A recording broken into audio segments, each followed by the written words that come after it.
शुक्लांबरधरं विष्णुं शशिवर्णं चतुर्भुजं प्रसन्नवदनं ध्यायेत् सर्वविघ्नोपशान्तये।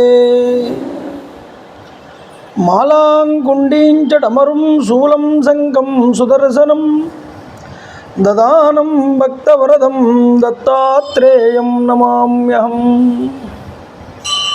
काषाय वस्त्रं करदण्डधारिणं कमण्डलुं पद्मकरेण शङ्खं चक्रं गदाभूषितभूषणाढ्यं श्रीपादराजं शरणं प्रपद्ये।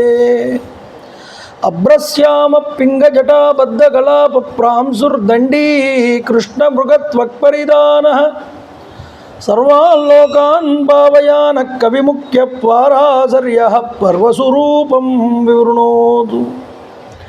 छायायां पारिजातस्य हेमसिंहासनोपरि आसीनमम्बुजश्यामम् आयताक्षमलङ्कृतं चन्द्राननं चतुर्बाहुं श्रीवत्साङ्कितवक्षसं रुक्मिणी सत्यभामाभ्यां सहितं कृष्णमाश्रये। सदाशिवसमारम्भां शङ्कराचार्यमध्यमाम् अस्मदाचार्यपर्यन्तां वन्दे गुरुपरम्पराम्। विमलपटी कमलकुटी पुस्तकरुद्राक्षसस्तहस्तपुटी कामाक्षी पक्ष्मलाक्षी कलितविपञ्ची विभासि वैरिञ्ची मनोजवं मारुततुल्यवेगं जितेन्द्रियं बुद्धिमतां वरिष्ठं वातात्मजं वानरयूथमुख्यं श्रीरामदूतं शिरसा नमामि। हरिः ओं। परमेश्वरस्वरूपమైన సభకు నమస్కారం। శివాయే నమః। నారాయణం నమస్కృత్య నరం చైవ నరోత్తమం దేవీం సరస్వతీం వ్యాసం తతో జయముదీరయేత్।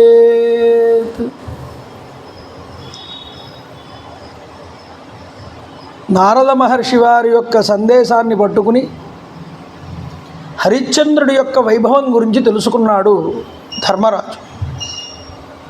హరిశ్చంద్రుడికి ఆ స్థాయి ఎలా లభించింది అంటే సకల శత్రువుల్ని కూడా జయించి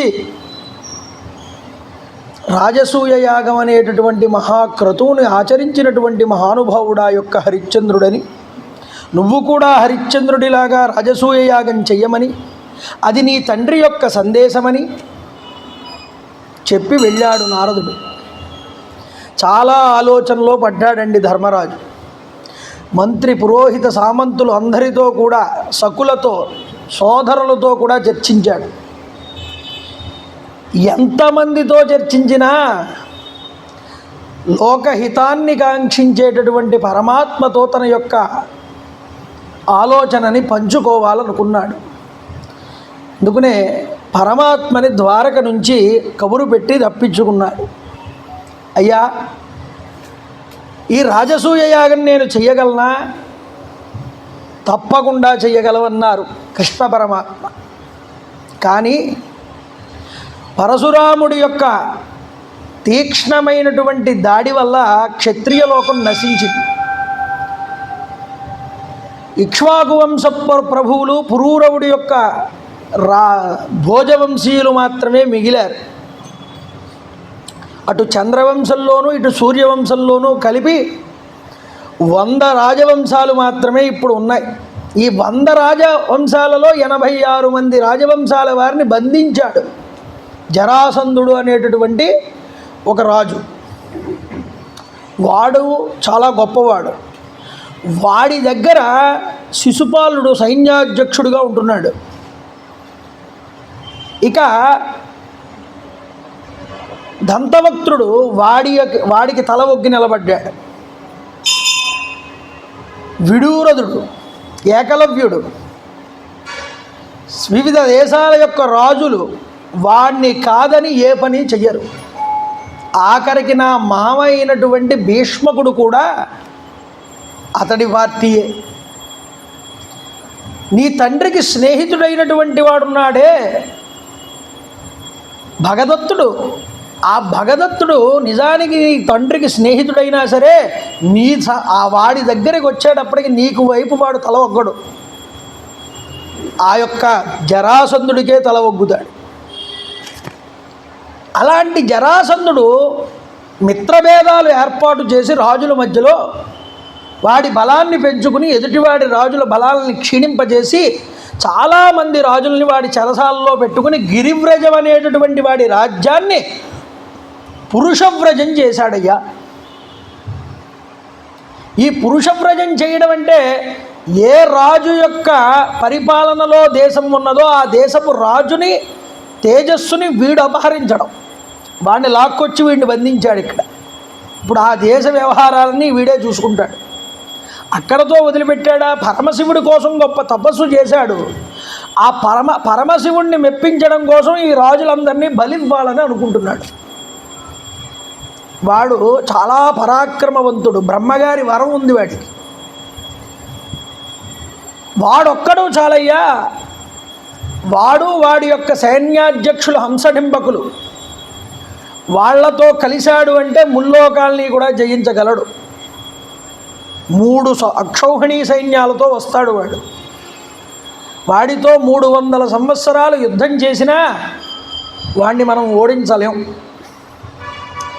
వాడిని ఒక రకంగా మనం ఓడించవచ్చు, అది కేవలం బాహుబలం చేతే.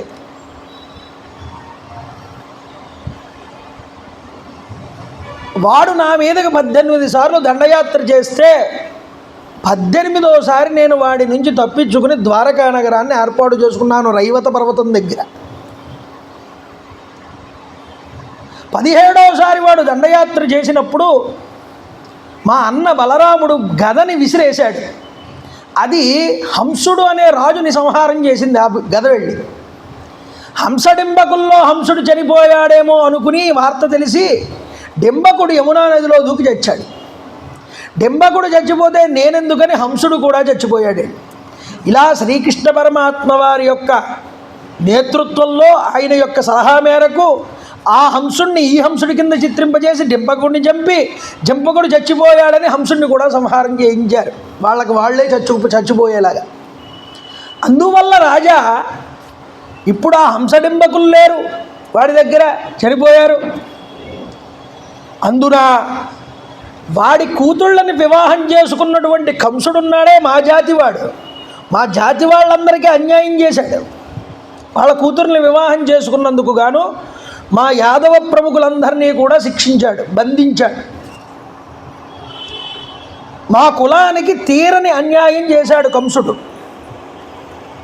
అందువల్ల ఈ యొక్క జరాసంధుడి ప్రాద్బలాన్ని చూసుకుని రెచ్చిపోయాడు. వాడిని నేను సంహారం చేయాల్సి వచ్చింది. వరసకి నాకు మేనమామైనా వాడు ఎప్పుడూ కూడా అలా ప్రవర్తించలేదన్నారు శ్రీకృష్ణస్వామి.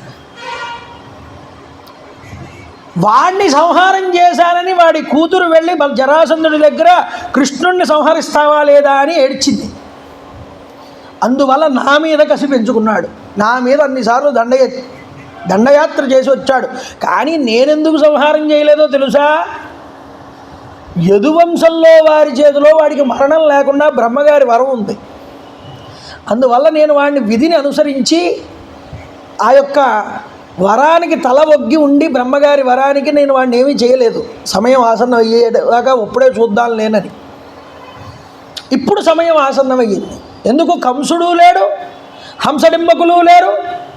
యథేచ్ఛగా నువ్వు వాడి మీదకి యుద్ధానికి వెళ్ళొచ్చు. అసలు ఈ శక్తి అతనికి ఎలా వచ్చిందయ్యా? ఇంత పరాక్రమం రావడానికి కారణం ఏమిటంటే వాడి కథ చెప్పడం ప్రారంభం చేశాడు. చండకౌశికుడి యొక్క వరం వల్ల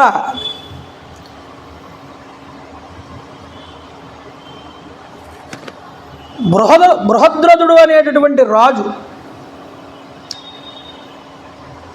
తన భార్యలైనటువంటి 2 భార్యల దగ్గర నుంచి కూడా కాశీరాజు కూతుళ్ళు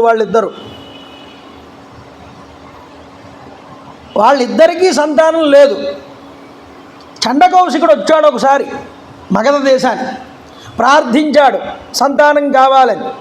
మామిడి పండు ఒకటి ఇచ్చి దీన్ని తినమని మీ భార్యని, సంతానవత అవుతుందన్నాడు. తిన్నదండి.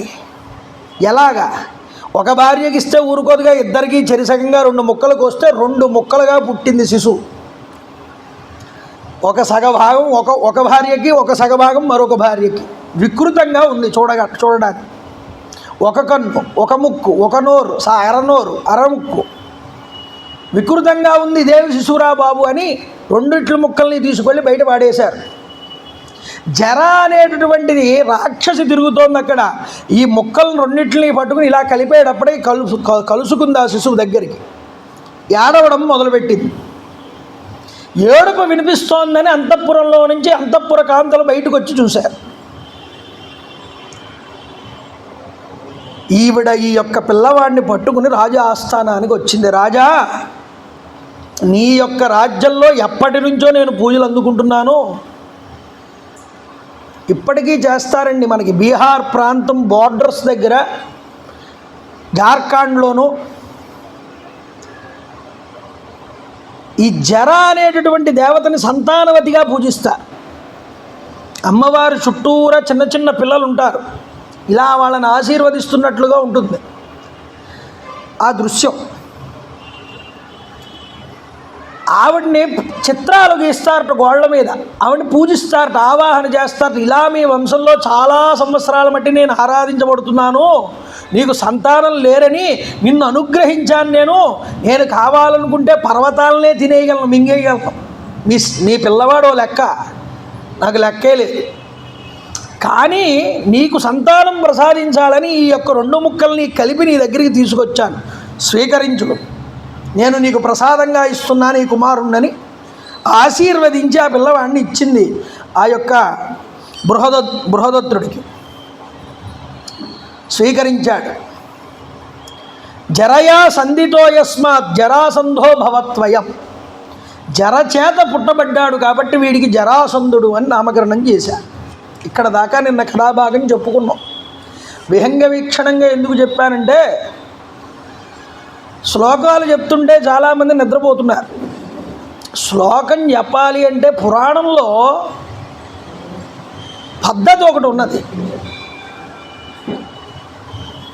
భారతం చెప్పేటప్పుడు పద్ధతి వేరు, రామాయణం చెప్పే పద్ధతి వేరు.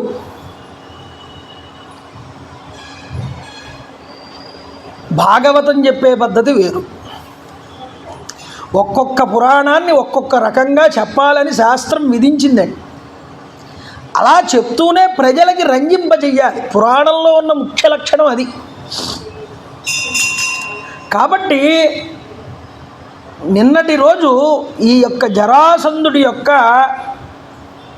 జననం గురించి చెప్పి ఆప్ చేశాను. ఇప్పుడు ఏమిటి, ఇంత బలవంతుడు పుట్టాడు, ఇతన్ని సంహారం చెయ్యాలి. శ్లోకం చెప్పి అర్థం చెప్పి వివరణ చేస్తూ ముందరికి వెళ్ళాలని చెప్పేవారు మా గురువుగారు ఎప్పుడు కూడా పురాణం దగ్గర. శ్లోకం చెప్పకుండా కథాభాగం చెప్పుకుంటూ వెళ్ళిపోకురా, శ్లోకం చెప్తేనే అవతల వాడికి స్థిరత్వం కుదురుతుంది కథ మీద. ఎందుకు, ఇది మూలంలో చెప్పబడిన ఆర్షవాక్కు, నీ సొంత వాక్కు కాదు. ఋషి చెప్పిన వాక్కని నమ్మడానికి శ్లోకమే ప్రమాణం. అందువల్ల శ్లోకం చెప్పి తీరాలి సుమా. శ్లోకం చెప్తే అక్కడ ఋషి చెప్పిన దాన్ని నువ్వు చెప్తున్నావని వినేవాడు విశ్వసిస్తాడు. లేదా నీ సొంత కాలక్షేపం కబుర్లన్నీ చెప్తున్నావు, ఇందులో జోడించుతున్నావు అని అనుకుంటాడు. నీ సొంతం ఎప్పుడూ కూడా పురాణంలో పెట్టకూడదు. వ్యాసుడి వాక్కుని తీసుకొచ్చి నువ్వు ఆసరాగా చేసుకుని చెప్పాలి. పుస్తకం ఎందుకు పెట్టుకు చెప్తారంటే ముందరకి కథాభాగం నోటితో చెప్పుకుంటూ వెళ్ళిపోవచ్చుగా, కాదుట. ఆ కథా సంగ్రహం నుంచి పక్కకి తప్పిపోకూడదు పురాణం చెప్పేటప్పుడు ఎప్పుడూ కూడా. అందువల్ల శ్లోకం చూడండి. కృష్ణుడు అంటున్నాడు ధర్మరాజుతో, నాయన ఇది వాడి జన్మ వృత్తాంతం. వీడు పుట్టిన తర్వాత చాలా కాలానికి మళ్ళీ చండకౌశికుడు ఈ యొక్క మగధ దేశానికి వచ్చాడు. వచ్చినప్పుడు పుత్రుణ్ణి ఒడిలో పెట్టుకుని రాజసంభారాలన్నీ పెట్టుకుని అతడి దగ్గరికి వెళ్ళారు. చండకౌశికుడి దగ్గరికి, అయ్యా మీ ప్రసాదం, ఇదిగో నా పుత్రుడు జరచేత సంధించబడ్డాడు, జరాసంధుడని నామకరణం చేశాను అని అతడి ఒళ్ళో పెట్టాట తీసుకుని. చండకౌశికుడు కళ్ళు మూసుకుని మొత్తం వృత్తాంతాన్ని అంతటినీ చూశాడు జరిగిందని. అంటున్నాడు, దివ్య దృష్టితో ఈ కుమారుడి వృత్తాంతాన్ని అంతటినీ దర్శించానయ్యా. ఇతడు చాలా గొప్పవాడవుతాడు, వీరుడవుతాడు. నీ కుమారుడు రూప సత్వ బల తేజస్సులతో జన్మించినటువంటి వాడు, సామ్రాజ్యలక్ష్మితో సంపన్నుడు కాగలిగినటువంటి వాడు. భవిష్యత్తులో ఇతన్ని తిరుగులేనటువంటి రాజ్యలక్ష్మి వరిస్తుంది. నది వేగం పర్వతాన్ని పీడించలేనట్లుగా ఇతడు స్థిరంగా నిలబడతాడు. దేవతలు ప్రయోగించిన ఆయుధాలు కూడా ఇతన్ని ఏమీ చేయలేవు, గాయపరచలేవన్నాడు. రాజులందరి శిరస్సుల మీద కూడా ఇతడు ప్రకాశిస్తూ ఉంటాడంటే అందరినీ ఇతడు లొంగ తీసుకుంటాడు. ఇతడి ఆధీనంలో మిగతా రాజులందరూ ఉంటారు. భవిష్యత్తులో దర్శనం చేసి చెప్తున్నాడండి చండకౌశికుడు. సమృద్ధ సేనలు, వాహనాలు కలిగిన రాజులైనటువంటి వాళ్ళందరూ ఈ బాలుని ఎదిరిస్తే అగ్ని మీద మిడతల్లాగా మాడిపోతారయ్యా, అంత శక్తివంతుడవుతాడు. వర్షాకాలంలో సముద్రుడు ఉప్పొంగి నదుల్ని, నీటి గుంటల్ని, చెరువుల్ని అన్నింటినీ తనలో కలిపేసుకున్నట్లుగా ఈ బాలుడు రాజులందరినీ కూడబెట్టి సంపదలందరినీ కూడా గ్రహించి తాను ఏకఛత్రాధిపత్యంగా ఈ భూమిని ఏలతాడన్నారు. అంతేనా? ఏష రుద్రం మహాదేవం త్రిపురాంతకరం హరం సర్వలోకేష్వతి బల సాక్షాత్ రక్షాతి మగధః. సర్వలోకాలకి అత్యంత బలవంతమైనటువంటి ఈ మగధ మహారాజు జరాసంధుడు, త్రిపురాంతకుడు, త్రయంబకుడు, త్రిపురారి, జగత్పతి, ఉమాపతి అయినటువంటి మహేశ్వరుడి కోసం తపస్సు చేస్తాడు. ఆయన ప్రత్యక్షమై ఇతనికి దర్శనమిస్తాడయ్యా. బృహద్రథుడు ఆనందచికితుడు అయ్యాడు. ఆశీర్వదించి చండకౌశికుడు వెళ్ళిపోయాడు. నగరంలోకి ప్రవేశించాడు. జరాసంధుడిని తీసుకువెళ్ళి ఇంత గొప్పవాడవుతాడు నా కొడుకని ఆ కొడుకుకి పట్టాభిషేకం సమయం వచ్చేటప్పటికి పట్టాభిషేకం చేశాటండి జరాసంధుడికి. ఈ బృహద్రథుడు చేసి తన ఇద్దరి భార్యల్ని తీసుకుని వానప్రస్థాశ్రమానికి వెళ్ళిపోయాడు. వానప్రస్థాశ్రమంలో ఎంతో గొప్పదైన తపస్సు చేసి ఆ యొక్క బృహద్రథుడు అతడి భార్యలు ఇద్దరూ కూడా ఆఖరికి పత్నులతో సహా స్వర్గానికి చేరుకున్నట్ట ఈ బృహద్రథుడు. జరాసంధుడు మాత్రం చక్కగా కౌశికుడి యొక్క వరాల వల్ల ఈ భూమిని అంతటినీ కూడా ఏకఛత్రాధిపత్యంగా రాజ్యపాలన చేస్తున్నాడయ్యా. ఈ కంసరాజుని చంపిన తరువాత కృష్ణుడి మీద వైరాన్ని పెట్టుకున్నాడు. భ్రమయిత్వ శతగుణం ఏకోనం ఏన భారత గధా క్షిప్తౌ జలవద మగధేన గిరివ్రజాదు. 99 సార్లు మధుర మీదకి గదని తిప్పి విసిరాటండి ఈ జరాసంధుడు. వాడి గదని కృష్ణుడి మీద కోపంతో మధుర మీదకి ఈ యొక్క 99 సార్లు గద విడిచిపెడితే 99 యోజనాల దూరంలో ఉన్న అద్భుతమైనటువంటి ఈ మధురా నగరం మీదకి వెళ్ళి పడింది ఈ గద.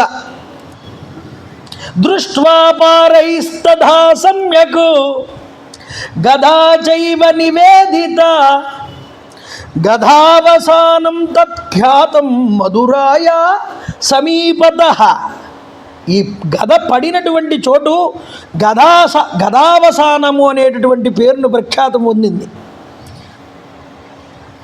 ఇందులో తస్యాస్తం హంసడింబకౌ అశస్త్ర నిధనావుభౌ. ఆ జరాసంధుడు బుద్ధిమంతుల్లో శ్రేష్ఠులు, నీతిశాస్త్ర విశారదులైనటువంటి ఇద్దరి మంత్రుల చేత, హంసడింబకుల చేత పరివేష్టించబడి ఏ ఆయుధముల చేత కూడా వారు చావకుండా కృతకృత్యులై ఉన్నారు. ఏవమేవ తథా వీరబలిభిః కుకురాంధకైః వృష్టిభిశ్చ మహారాజా నీతిహేతోరుపేక్షితః. నీతిని అనుసరించి శాస్త్రసమ్మతంగా బలవంతులైనటువంటి కుకుర, అంధక, వృష్టి రాజ్యముల వారు కూడా జరాసంధుణ్ణి ఏమీ చేయకుండా ఉపేక్షించారు. వాడికి వరాలు ఉన్నాయని వాడిని ఏమీ చేయలేదు. అయితే నీ అదృష్టం ఏమిటంటే మహారాజా, పతితౌ హంసడింబకౌ కంసశ్చ సగణోహత, హంసడింబకులు నాశనమయ్యారు. న సఖ్యో అసౌరణే జేతుం సర్వైరపి సురాసురై, యుద్ధంలో దేవతలందరికీ జయింపశక్యం కానటువంటి ఈ యొక్క జరాసంధుడు బహుయుద్ధేన జేతవ్యం సయిత్యు ఫలబాహవే, బాహుబలంతో మాత్రమే ఇతన్ని ఇప్పుడు మనం సంహారం చెయ్యాలి. ఎందుకంటే ఏ అస్త్రములు శస్త్రములు ఇతన్ని ఏమీ చేయలేవు. కాబట్టి ఈ జరాసంధుడిని మనం బాహుబలంతో చంపాలి, అంటే మల్ల యుద్ధంతో చంపాలి. ఇతను మయి నీతిర్బలం భీమే రక్షిత చాపయోర్జయ మాగధం సాధయిష్యామః ఇష్టిం త్రయ ఇవాగ్నయ. ఒక యజ్ఞానికి త్రేతాగ్నులు ఎంత ముఖ్యమో, ఈ జరాసంధ వధ అనేటటువంటి యజ్ఞానికి నేను, భీముడు, అర్జునుడు మేము ముగ్గురు అంత అవసరం అని చెప్పాడు శ్రీకృష్ణ పరమాత్మ. చూడండి, త్రిభిరాసాదితోస్మాభిః విజనే సవరాధిపః న సందేహో యథా యుద్ధం ఏకేనాప్యుభయాన్స్యతి అవమానాశ్చ లోభాశ్చ బహువీర్యాశ్చ దర్పితః.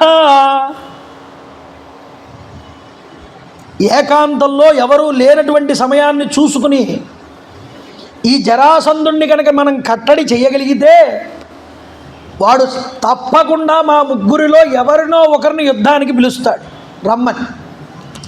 అలా పిలిచినప్పుడు మేము భీమసేనుణ్ణి ముందరికి పంపుతాం అతడితో యుద్ధం చేయడానికి. ముష్టి యుద్ధం జరుగుతుంది ఇద్దరికీ కూడా. అలం తస్య మహాబాహు భీమసేనో మహాబలః లోకస్య సముదీర్ణస్య నిధానాయాంతకో యథా. విజృంభించిన లోకాన్ని యముడు తన శక్తి చేత నశింపజేసినట్లుగా ఈ యొక్క భీముడు శరీర బలం కలిగిన వాడు, సమర్థుడు ఈ జరాసంధుణ్ణి పడగొట్టడానికి. అయ్యా ధర్మరాజా, ఇక ఇన్ని విషయాలు చెప్పేదే ఉంది, ఒకే విషయం చెప్తున్నాను విను. యది మే హృదయం వేత్సి యది తే ప్రచయో మయి భీమసేనార్జునౌ శీఘ్రం న్యాసభూతౌ ప్రయచ్చమే. నా మీద నీకు నమ్మకం ఉంటే, ఎంత యాచన చేశాడో చూడండి ఆయనకు అవసరమా. నా మీద నీకు నమ్మకం ఉంటే, విశ్వాసం ఉంటే, నా హృదయాన్ని నువ్వు తెలుసుకున్నవాడివైతే ఓ ధర్మరాజా, ఈ భీముణ్ణి అర్జునుణ్ణి న్యాసభూతులుగా నాకు అప్పగించమన్నాడు. అంటే కొన్ని రోజులు ఈయన దగ్గర ఉండేటట్లుగా, ఈయన చెప్పింది చేసేటట్లుగా కృష్ణుడికి ఇవ్వమన్నట్లుగా కోరుకున్నాడు. ఇవ్వగలవా?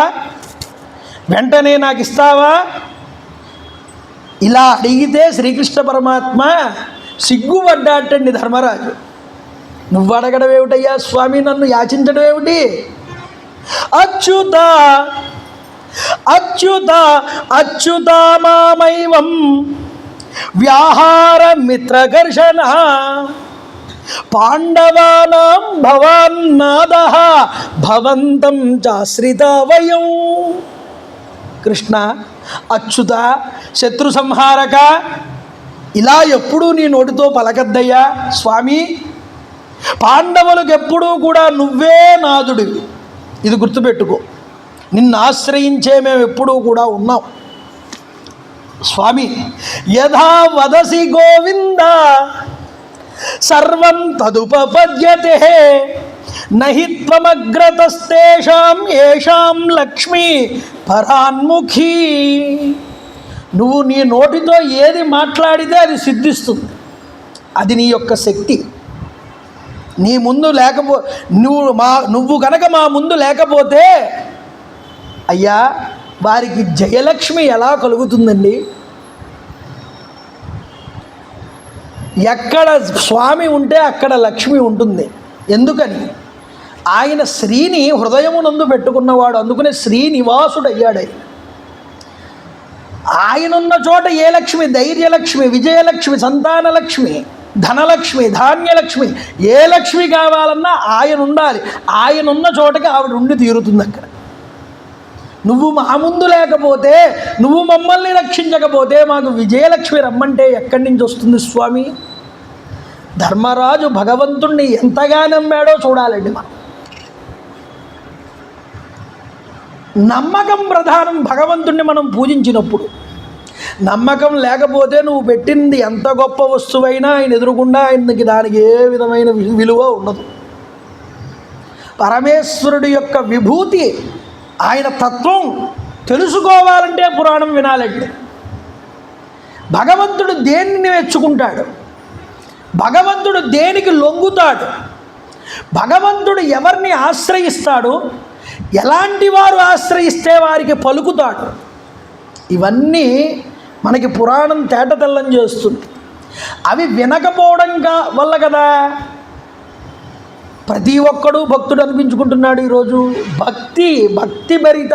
భక్తి అంటే అది ఒక భారమైనటువంటి, భగవంతుణ్ణి మోయగలిగిన వాడే భక్తుడు. అంటే విగ్రహాన్ని నెత్తి మీద పెట్టుకుని మోయడం కాదు, ఆయన చెప్పిన మార్గం వైపు నడవడం. చూడండి అయ్యా, నువ్వు లేకపోతే జయలక్ష్మి మాకు ఎక్కడ వస్తుందయ్యా? విహతశ్చ జరాసందః మోక్షితాశ్చ మహీక్షితః రాజసూయశ్చ మే లబ్ధః విదేశే తవ తిష్టతః. అయ్యా ఇంకేమీ నువ్వు మాట్లాడద్దు. జరాసంధుడు మరణించినట్లే, రాజులందరూ విడిపించబడినట్లే, నేను రాజసూయ యాగం చేసినట్లే. ఇది సత్యం, ముమ్మాటికి కూడా జరిగి తీరుతుంది. నీ ఆశీర్వాదం ఉండగా మాకు జంకేమిటన్నాడు. న సౌరినా వినా పార్థ న సౌరి పాండవం వినా నాజేయోస్య నయోర్లోకే కృష్ణయోరితి మే మతి. గొప్ప మాట అన్నాడు ధర్మరాజు. అయ్యా స్వామి, కృష్ణుడు లేనటువంటి అర్జునుడు లేడు, అర్జునుడు లేనటువంటి కృష్ణుడు లేడు. కృష్ణార్జునులు జయింపశక్యం కానిది లోకంలో లోకంలో ఎటువంటిది లేదు. వాళ్ళు తలుచుకుంటే దేన్నైనా జయించగలరు. ఇది నా అభిప్రాయం అన్నాడు. అయ్యా, ధర్మార్థ కామాలు లేని దుఃఖించే రోగార్తుడి యొక్క జీవితం వలె మీరు ముగ్గురు లేని జీవితాన్ని నేను ఎప్పుడూ ఇష్టపడను అన్నాడు. నువ్వు అర్జునుడు, భీముడు నాకు రెండు నేత్రాలు, మనస్సు లాంటి వాళ్ళు. భీమసేనుడు మీ ఇద్దరితో కలిసి ఏ పనైనా కూడా సాధించగలడు. నేర్పరులైన సేనాపతుల ద్వారా బాగుగా నడిపించబడిన సైన్యం తప్పకుండా యుద్ధంలో విజయం సాధిస్తుంది. అలాగే నీతి విశారదులైనటువంటి వారి యొక్క సేన ఎప్పటికైనా సరే ముందరికి నడవబడుతుంది శత్రువుల్ని ఎదిరించి. అలాగే నయకోవిదుడు, లోక ప్రసిద్ధుడు అయినటువంటి శ్రీకృష్ణస్వామిని ఆశ్రయించి శరణు వేడినటువంటి వారికి కార్యసాధన అనేటటువంటిది ఎందుకు లుప్తమవుతుందయ్యా? ఆ కృష్ణుణ్ణి శరణు వేడి కార్యాన్ని ప్రారంభం చేద్దామన్నాడు ధర్మరాజు. ఏవం ప్రజ్ఞానయ నయబలం క్రియోపాయ సమన్వితం పురస్కుర్వీత కార్యేషు కృష్ణం కార్యార్థ సిద్ధయే. ఎంత చక్కటి మాట చూడండి ధర్మరాజు చెప్పిన మాట. కార్యసిద్ధి కోసం అన్ని రంగాలలో కూడా బుద్ధి బలాన్ని ఉపయోగిస్తాం, నీతి బలాన్ని ఉపయోగిస్తాం, ప్రయత్నం చేస్తాం, ఉపాయాన్ని పెడతాం. కానీ ఇవన్నీ తెలిసినటువంటి గోవిందుడు మన ముందు నిల్చుని ఉంటే ఆయన వల్ల మనకి లభించనిదంటూ ఏముందయ్యా? ఆయన్ని మన ముందరు పెట్టుకుందాం, ఇదే మనకు ఉచితమైనటువంటిది అని చెప్పాడు పక్కనున్న తమ్ముళ్లతో. కృష్ణుడికి నమస్కారం చేశాడు. స్వామి, ఏవమేవా యదుశ్రేష్ఠ, ఓ యదుశ్రేష్ఠ కృష్ణ, సమస్త కార్యసిద్ధికై నీ సహాయాన్ని స్వీకరించడం మేము ఉత్తమంగా భావిస్తున్నాం. ఈ అర్జునుడు శ్రీకృష్ణుడిని అనుసరించాలి, అర్జునుణ్ణి భీముడు అనుసరిస్తాడు. యుద్ధనీతి, విజయము, బలము ఈ మూడింటిని సక్రమంగా కలిపి పరాక్రమం కనుక చూపిస్తే తప్పకుండా కార్యం సిద్ధిస్తుందన్నాడు. ఈ మూడు ఉండాలి. ఇలా చెప్పిన తర్వాత శ్రీకృష్ణుడు, భీముడు, అర్జునుడు ముగ్గురు కూడా జరాసంధుడితో యుద్ధం చేయడానికి అతడి రాజధాని వైపు బయలుదేరారటండి. ముగ్గురు ధర్మరాజు దగ్గర ఆశీస్సులు తీసుకుని. ఎలాంటి వారు? తేజోవంతులు ముగ్గురు కూడా, స్నాతకులు. ఏ స్నాతకులైనటువంటి బ్రాహ్మణులు ధరించే వస్త్రాలన్నీ కట్టుకున్నారు. వర్చస్వినాం బ్రాహ్మణానాం స్నాతకానాం పరిచ్ఛదం. బ్రాహ్మణుల్లాగా తయారయ్యారటండి. చేతిలో దర్భలు పట్టుకున్నారట, ధావళీలు కట్టుకున్నారట, రంగురంగు వస్త్రాలు పైన వేసుకున్నారట, స్నాతకుల్లాగా ఉన్నారు. చూడండి, జరాసంధుడి మీద విపరీతమైన కోపంతో మండిపోతూ జ్ఞాతులందరినీ ఉద్ధరించడానికి వాళ్ళ తేజస్సు బయటికి పొర్లుతోంది, బయటికి వస్తోంది, వేగంగా ప్రకాశిస్తున్నారు ముగ్గురు కూడా సూర్యచంద్రుల్లాగా. కనురెప్ప వేయడం, తెరవడం అనే చిన్న చిన్న పనులు ఉంటాయే, ఇలాంటి పనులు మొదలుపెట్టి మహాప్రళయం చేసేంత వరకు అన్ని పనుల్ని సాధించగలిగినటువంటి సమర్థులుటండి ఈ నరనారాయణులు ఇద్దరూ కూడా.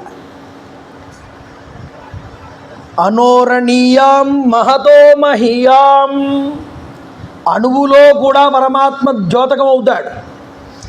ఈ బ్రహ్మాండమంతటా తానై ఉంటాడు. అలాంటి పరమేష్ఠి చెయ్యనిదంటూ ఏముంటుందండి? ముగ్గురు కూడా కురుదేశం నుంచి బయలుదేరారు పాండవులు. ఆ యొక్క ఇంద్రప్రస్థం నుంచి ఈ కురుదేశాలు దాటుకుని బయలుదేరి కురు జాంగాల దేశాల మధ్యలోని పద్మసరోవరాన్ని చేరుకున్నారు. ఈ పద్మసరోవరాన్ని దాటి కాలకూట పర్వతం అనేటటువంటి పర్వతం దగ్గరికి చేరారు. అక్కడ గండకీ నది, మహాశోణ నది అనేటటువంటి నదుల్ని దాటారు. సదానీరా అనేటటువంటి నదుల దగ్గరికి చేరుకున్నారు. వాటిని దాటుకుని ముందరకు వెళ్ళారు.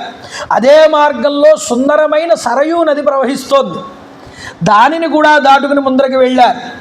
అక్కడికి వెళ్తే పూర్వకోశల దేశం, అయోధ్యకి కింద వైపు ఉండేటటువంటి ప్రాంతం, ప్రయాగ వైపు వచ్చే ప్రాంతం అదంతా పూర్వకోశల దేశం వైపుకు వెళ్ళారు. అలా నదుల్ని దాటుతూ కోశల దేశాన్ని దాటి మిథిలా నగరం వైపుకు ప్రయాణం చేశారు. మిథిలా నగరం నుంచి గంగా, శోణభద్ర నదుల్ని దాటి తూర్పు వైపుగా ప్రయాణం చేశారు. తూర్పు ముఖంగా ప్రయాణం చేసి వెళ్ళి దర్భలతో, వస్త్రాలతో శరీరాన్ని కప్పుకుని వాళ్ళు కార్యసాధకులై మగధ రాజ్య సీమలోకి ప్రవేశించారుటండి. చూడండి, తే స్వస్వద్ గోధనాకీర్ణం అంబుమంతం శుభద్రువం గోరథం గిరిమాసాద్య దదృశుర్మాగధం పురం. గోరథము అనేటటువంటి పర్వతం ఉంది అక్కడ. ఈ గోరథం అనేటటువంటి పర్వతం మీదకి ఎక్కారు. అక్కడ నుంచి మగధ రాజ్యం కనిపిస్తోంది మొత్తం అంతా కూడా. ఆ మగధ రాజ్యాన్ని చూశారు దూరం నుంచి. వాసుదేవుడు అంటున్నాడు మహానుభావుడు, ఏష పార్థ మహాన్ భాతి పశుమాన్ నిచమంభుమాను నిరామయ సువేష్మాడ్య నివేశో మాగధ శుభ. కుంతీనందన, ఒక్కసారి అలా చూడవయ్యా. అదే మగధ దేశం రాజధాని. నిత్యం జలవృద్ధితో, పశు సంపదతో, రోగాలకు దూరమై ప్రకాశిస్తున్నటువంటి నగరం అది. సుందర భవనాలతో నిండి ఈ నగరం మనోహరంగా కనిపిస్తూ ఉంటుంది. నైహారో విపుల శైల వరాహో వృషభస్తథా. విహారానికి ఉపయోగపడే విపులం, వరాహం, వృషభం, వృషగిరి, చైత్యకం అనే 5 పర్వతాలు ఉన్నాయి ఇక్కడ. చూడు, కనిపిస్తున్నాయి చుట్టూరా కూడా. పెద్ద పెద్ద శిఖరాలు కలిగినటువంటి ఈ 5 సుందర పర్వతాల చల్లని నీడనిచ్చే చెట్లతో వ్యాపించి ఉన్నాయి ఈ 5 పర్వతాలు కూడా. ఒకదానితో ఒకటి పెనవేసుకుని ఈ గిరివ్రజపురాన్ని సంరక్షిస్తూ ఉన్నాయి చుట్టూరా ఈ 5 పర్వతాలు కూడా. పుష్పవేష్టిత శాఖాగ్రై గంధవద్మిర్మనోహరై. లొద్దుగ చెట్లన్నీ కూడా ఉన్నాయి, ఒకదాన్నొకటి పెనవేసుకుని మనోరంజకంగా ఉంది.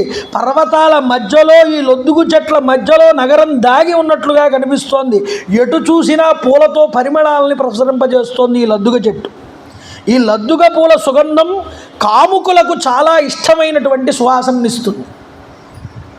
శూద్రాయాం గౌతమో యత్ర మహాత్మా సంసితవ్రత. ఇక్కడ గౌతముడు అనే పేరు కలిగిన ఒక మహర్షి ఉన్నాడు. ఆయన కాక్షీవంతుడు అనేటటువంటి ఒక అతన్ని శూద్రజాతి స్త్రీ యందు కని ఇక్కడ ఆ కాక్షీవంతుడికి జన్మనిచ్చాడు. అయితే ఆ కారణంగా గౌతముడు రాజులపై ప్రేమతో అక్కడే ఆశ్రయాన్ని, నివాసం ఏర్పాటు చేసుకుని మగధ దేశపు రాజుల్ని సేవించుతూ అక్కడే ఉన్నాడయ్యా. ఆ గౌతముడి ఆశ్రమ సమీపంలో సుందరమైన పిప్పల, లోద్రాది శుభవృక్షాల వరుసలన్నీ ప్రకాశిస్తూ ఉన్నాయి చూడమన్నాడు. ఇక్కడ అర్బుదము, చక్రవాపి అనే పేరు కలిగిన శత్రుపీడకరులైనటువంటి 2 ఏనుగులు ఉన్నాయి. అదిగో చూడు, స్వస్తికము, మణినాగం అనే పేర్లు కలిగినటువంటి ఏనుగులు కూడా ఉత్తమ గృహాలతో బాసిల్లుతున్నాయన్నాడు. ఆ ఏనుగులు నివసించే నివాస స్థానాల్ని కూడా చూపించాడు. అదిగో ఇక్కడ ఎల్లప్పుడూ సమయానుకూలమైనటువంటి వర్షం పడుతూ ఉంటుంది. ఈ యొక్క మగధ దేశంలో చండకౌశికుడు అనేటటువంటి ముని యొక్క అనుగ్రహం ఈ యొక్క ప్రదేశం మీద ఎప్పుడూ కూడా ఉంటుందన్నాడు. శ్వేతవర్ణం కలిగినటువంటి వృషభగిరి, విపులము, వరాహకము, శిలలతో వ్యాప్తమైన మాతంగము, పర్వతశ్రేష్టమైనటువంటి చైత్యకము, ఈ పర్వతాలపై సిద్ధులకి మందిరాలు ఏర్పాటు చేయబడి ఉన్నాయి. యతులు, సన్యాసులు, మహాత్ములైన మునులు ఆశ్రమాలతో ఇక్కడ బాసిల్లుతున్నాయి ఈ పర్వతాలన్నీ కూడా. వృషభుడు మహాపరాక్రమశాలి, తమాలుడు, గంధర్వులు, ఏనుగులు అక్కడ నివాసం ఉండడం చేత ఆ నగరం కూడా అధిక శోభను పెంపొందించుకుని ఉన్నది. 4 వైపుల నుంచి ప్రవేశింపశక్యం కానటువంటి నగరాన్ని పొంది గిరివ్రజము చేత గిరిని దాటి రావాలి ఏ శత్రువులు వచ్చినా సరే ఈ యొక్క రాజ్యంలోకి. ఈ సైన్యం గిరిని దాటి వచ్చేలోపే యువతల వైపు జరాసంధుడి సైన్యం వారిని అందరినీ సంహారం చేస్తుంది. నాకు సాటి లేని నగర సంపద సిద్ధించిందని గర్వపడుతున్నాడు ఆ యొక్క జరాసంధుడు. ఈ రోజున మనం వాని ఇంటికి పోయి అతడి గర్వాన్ని అంతటినీ కూడా అణచాలన్నాడు శ్రీకృష్ణ పరమాత్మ వీళ్ళిద్దరితో కూడా. ఇలా అంటూ ఉంటే వైశంపాయనుడు అంటున్నాడు జనమేజయుడితో, ఈ విధంగా మాట్లాడుకుని శ్రీకృష్ణుడు, భీమార్జునులు ముగ్గురు కూడా కలిసి మగధ దేశంలోకి ప్రవేశించారు. ఆ నగరం బ్రాహ్మణ, క్షత్రియ, వైశ్య, శూద్రులనే చాతుర్వర్ణముల చేత ప్రకాశిస్తోంది. అక్కడ జనమంతా కూడా ఆనందంగా, సంతృప్తిగా, హాయిగా ఉన్నారు. స్పీతోత్సవమనాదృశ్యాం ఆసే దుస్య గిరివ్రజాము. ఆ గిరివ్రజ సమీపానికి వారు ముగ్గురు కూడా వెళ్ళి చేరారటండి. దగ్గరికంటా వెళ్ళారు గిరివ్రజం దగ్గరికి. ముఖ్య ద్వారాన్ని విడిచిపెట్టేశారట.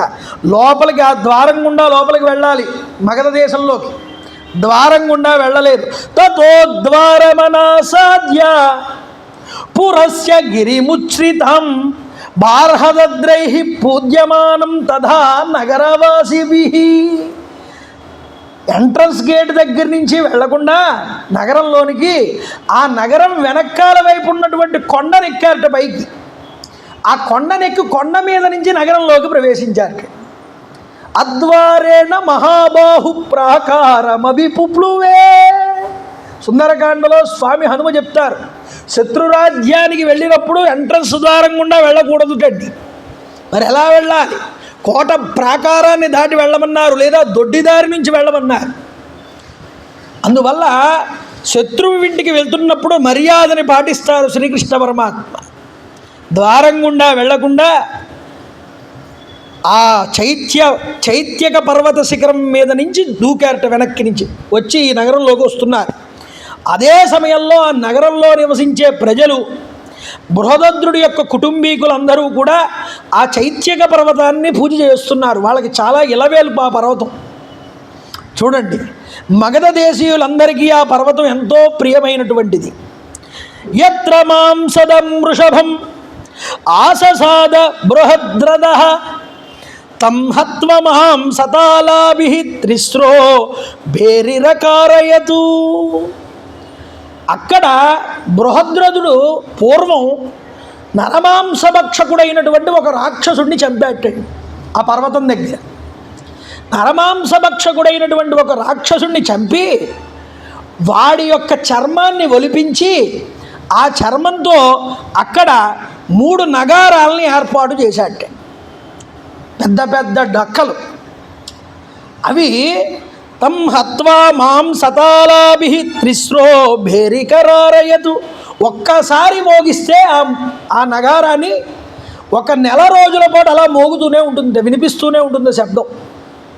అలాంటి శత్రు సంహారకమైనటువంటి శత్రువుల హృదయాల్ని పీడించే శబ్దం చేసేటటువంటి నగారాలు 3 ఆ పర్వత శిఖరం దగ్గర ఉన్నాయి. స్వపురే స్థాపయామాస తేన చానాహ్య చర్మణ. ఆ నగారాలకి చర్మంతో బిగించి తన నగరంలోనే ఉంచాడు. ఎప్పుడు ఆ నగారాలు మ్రోగుతాయో అప్పుడు పుష్పవృష్టి పడుతూ ఉంటుంది. అక్కడ వాళ్ళ 3 అక్కడికి వెళ్ళారు, కృష్ణుడు, భీముడు, అర్జునుడు. వెళ్ళి ఆ 3 నగారాలని కూడా పైన ఉన్నటువంటి చర్మాన్ని చీల్చేశారట, శబ్దం చేయనివ్వకుండా చీల్చేసి ఆయుధాలు చేతిలోకి తీసుకున్నారు. ఆ మగధులందరికీ ఇష్టమైన చైత్యకం అనే పర్వతం మీదకి పరుగు పెట్టారు. పరుగు పెట్టి 3 కూడా తమ బాహుబలం చేత ఆ చైత్యక పర్వతం పైన ఉన్నటువంటి గిరిశిఖరాన్ని వాళ్ళు కూలద్రోశారు కిందకి. ఎందుకు కూలద్రోయడం? వాళ్ళు రోజు ఆ గిరిశిఖరాన్ని పూజిస్తారు వెళ్ళి పైకి, చందనాలతో వాటిలతో కూడా. వాళ్ళు దాన్ని దేవతగా కొలుస్తారు. వాళ్ళ గిరిశిఖరాన్ని పడగొట్టారు అంటే వాళ్ళకి అది అశుభ సూచకము. వాడికి శత్రువు, ఆ రాజ్యాన్ని పరిపాలించే రాజుకి కీడు సంకేతం అది. అందువల్ల ఇండైరెక్ట్గా ముందుగానే ఏం చేశారంటే శిఖరాన్ని పడగొట్టారు. ఈ శిఖరం పడిపోయింది చూడండి. అదే సమయంలో వేద విధులైనటువంటి బ్రాహ్మణులందరూ కూడా ఈ జరాసంధుడి దగ్గరికి వచ్చి జరిగిన విషయాలన్నీ చెప్పారటండి. ఏమని? పర్వత శిఖరం అనేటటువంటిది పడగొట్టబడింది, ఇవన్నీ దుశ్శకునాలు, డక్కాలు నగారాలు చీరిపోయాయి. అయ్యా జరాసంధుడా, నీకేదో అపశకునం జరిగేటటువంటి సూచనలు కనిపిస్తున్నాయి, నువ్వు జాగ్రత్తగా ఉండాలని చెప్పారు. అయితే పురోహితులు జరాసంధుడిని ఏనుగు మీద కూర్చోబెట్టి చుట్టూ నీరాజనాలు అగ్నిని ప్రజ్వలింపజేసి హారతులు ఇచ్చారటండి. జరాసంధుడు అనిష్టమనేటటువంటి ఈ యొక్క శకునాలన్నింటినీ కూడా దూరం చేసుకోవడానికి, శాంతించడానికి వ్రతదీక్ష అనేటటువంటి నియమాలని ఆచరిస్తూ ఉపవాసం ఉన్నట్ట ఈ బ్రాహ్మణులు చెప్పగా. ఈ 3 యోధులు కూడా శ్రీకృష్ణుడు, అర్జునుడు, భీముడు కూడా స్నాతక వ్రతాన్ని ఆచరించే బ్రాహ్మణుల వేషాలు ధరించి, వాళ్ళకి వేరే ఆయుధాలు లేవు, బాహువులే ఆయుధాలు వాళ్ళకి. మిగతా ఆయుధాలను విడిచిపెట్టేశారు. జరాసంధుడితో యుద్ధం చెయ్యాలని నగరంలోకి ప్రవేశించారు. ఆ కొండ మించి కిందకి దిగి చూడండి, తినుబండారాలు, పూలమాలలు, ఇతర వస్తు సామాగ్రి గల దుకాణాలన్నింటినీ చూసుకుంటూ ముందరికి వెళ్తున్నారట. అక్కడ అపూర్వమైనటువంటి సంపద గల ప్రదేశాలన్నింటినీ చూశారు. ఆ నగర వైభవం సర్వగుణ సంపన్నంగా శోభిల్లుతోంది. ఆ వీధుల్లోని అద్భుత సంపదల్ని చూసినటువంటి శ్రీకృష్ణ, భీమ, అర్జునులు ఒకడు మాలలు కడుతున్నట్ట, పూలమాలలు. వాడి దగ్గరికి వెళ్ళారు. వెళ్ళి వాడి దగ్గర చేతిలో ఉన్న పూలమాలకలను బలవంతంగా లాక్కున్నారట, వాడిని తోసేశారు పక్కకి. వాడి దగ్గర పూలమాలను చేతిలోకి లాక్కున్నారు. చూడండి, నగరంలో ప్రధాన రహదారి గుండా నడుస్తూ వెళ్తున్నారు నగరంలోకి. చూడడానికి బ్రాహ్మణుల కింద వేషం వేశారు, కానీ ఆ క్షత్రియ తేజస్సు మాత్రం పోలేదు ఎక్కడ. అది పైకి కనిపిస్తూనే ఉన్నది. రంగురంగుల వస్త్రాలు ధరించి మెడలో హారాలు వేసుకున్నారట 3 కూడా. చెవులకు మెరిసేటటువంటి కుండలాలు. 3 బుద్ధిమంతుడైనటువంటి జరాసంధుడి భవనం దగ్గరికి చేరుకున్నారు. హిమాలయ పర్వతాలలో గోవుల యొక్క ఉనికిని వెతికేటటువంటి సింహంలాగా జరాసంధుడు ఎక్కడున్నాడా అని వెతుక్కుంటూ జరాసంధుడి యొక్క భవనంలోకి వెళ్ళారు వీళ్ళ ముగ్గురు కూడా. వారి భుజాలు మధ్యమానుల్లాగా ఉన్నాయట, భీముడిది, అర్జునుడిది, కృష్ణుడిది కూడా. చూడండి, మంచి గంధం రాసుకున్నారు ఒంటికి, అగరు ధూపం వేయబడి యుద్ధానికి ఉద్యుక్తులై ఉన్నటువంటి వారి బాహువులు తీక్షణంగా ఉన్నాయి. సాలవృక్షాల మానుల వలె ఉన్నతమైన విశాల వక్షస్థలంతో గజరాజుల్లాగా కనిపిస్తున్నారు ముగ్గురు కూడా. మగధాదులు, ఆ మగధ దేశపు ప్రజలందరూ వీళ్ళని చూసి ఆశ్చర్యపోతున్నారట. జనుల చేత నిండినటువంటి 3 ద్వారాలని దాటి, కోలాహలంగా ఉంటుంది కదండి రాజదర్బార్ అంతాను, వాళ్ళందరినీ దాటుకుంటూ లోపలికి వెళ్తున్నారు. ఎవరో దీక్షితులు వచ్చారు, వీళ్ళని అడ్డు చెప్పకూడదని పంపించేస్తున్నారు లోపలికి. బ్రాహ్మణుల్ని పూజిస్తాడండి జరాసంధుడు, చాలా గొప్పవాడే, మంచివాడే. కానీ ఒక్కొక్క గుణం ఉంటుంది మనిషికి, అది వాడి కొంప ముంచుతుంది. వాడి కులం వాళ్ళందరినీ కూడా బంధించి రాజులందరినీ చంపేయాలని నిశ్చయం చేసుకున్నాడు. ఇది వాడు చేసిన పెద్ద నేరం, అదే వాడిని కొంప ముంచుతోంది. ఇప్పుడు ప్రజల్ని అందంగా చూసుకుంటాడు, చక్కగా పరిపాలన చేస్తాడు. వాడి దగ్గర ధర్మం ఉంది లేదని కాదు, కానీ వాడు చేసిన సంకల్పం ఉన్నదే. నిన్న చెప్పాను మీకు, ఆభిచారిక క్రతువు వాడు ఆచరించేది, అది నిలబడదు ఎక్కువ కాలం. చూడండి, ద్వారం దగ్గరికి వచ్చిన 3వ ద్వారాలు దాటి వచ్చేటప్పటికి జరాసంధుల వారు చూశారు వీళ్ళందరినీ, ముగ్గురిని కూడా. ఎవరో బ్రాహ్మణులు వచ్చారు, వాళ్ళని ఆహ్వానించాలని మధుపర్కము చేతిలో, పాద్యము, గోదానానికి కావలసినటువంటి సామాగ్రి అన్నీ పట్టుకుని ఎదురు వెళ్ళాట. అర్హులై సర్వత్రా సత్కారం పొందదగినటువంటి వారి దగ్గరికి వెళ్ళి విధి విధానంతో అతిథి సత్కారం చేయడానికి పూనుకుంటున్నాడు. అయ్యా మీరు లోపలికి దయచేయండి అని స్వాగతం చెప్పాడు. అప్పుడు భీమసేనుడు, అర్జునుడు మాట్లాడలేదుటండి. కృష్ణుడు మాట్లాడాడు.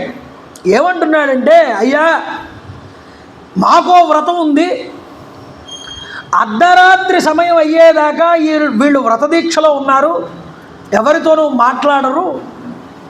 అర్ధరాత్రి అయిన తర్వాత నువ్వు రా, మేము అప్పటిదాకా మీ యొక్క ఆస్థానంలోకి అడుగు పెట్టాం. యజ్ఞశాల ఎక్కడుందో చూపించు, అక్కడ కూర్చుంటాం. అర్ధరాత్రి దాటిన తర్వాత నువ్వు వస్తే నీతో అప్పుడు మాట్లాడతారు వీళ్ళు అన్నాడు శ్రీకృష్ణ పరమాత్మ. ఆయనకు ఆశ్చర్యం వేసి, ఇదేం వింత వ్రతం రా, నేను ఎప్పుడో చూడలేదు ఇలాంటి వింత వ్రతాన్ని అనుకున్నాడు ఆయన. వీళ్ళు అర్ధరాత్రి దాకా మాట్లాడరు, అర్ధరాత్రి సమీపిస్తే వారు నీతో మాట్లాడతారన్నాడు. సరే, యాగశాలలో వీళ్ళకి కుర్చీలు వేయించి ఆసనాలు కూర్చోబెట్టించాడు. స్వయంగా రాజభవనంలోకి వెళ్ళాడు. అర్ధరాత్రి అయ్యింది, వాళ్ళు కూర్చున్న చోటకి మళ్ళీ వచ్చాడు ఈ సంభారాలన్నీ కూడా పట్టుకుని. ఆశ్చర్యంగా ఉంది ఆయనకి, ఎప్పుడూ చూడలేదు ఇలాంటి వ్రతదీక్ష. ఏమిటో ఈ అర్ధరాత్రి వేళలో వీరికి సత్కారానికి వారి సమీపానికి వెళ్ళాడు. అపూర్వ వేషాలతో చూసి జరాసంధుడు ఆశ్చర్యంతో వాళ్ళని చూడగానే ఒక మాట అన్నట్ట. దగ్గరికి వెళ్ళి నిలబడ్డాడు. జరాసంధుడితో ముందు వీళ్ళు మాట్లాడారు. మహారాజా నీకు కళ్యాణమగుగాక. జరాసంధుడి వైపు చూస్తూ మధ్య మధ్యలో తమలో తాము చూసుకుంటూ ఒకళ్ళ వైపు ఒకళ్ళు నిలబడ్డారట శ్రీకృష్ణుడు, అర్జునుడు, భీముడు. కూర్చోండి అన్నాడు మహారాజు జరాసంధుడు.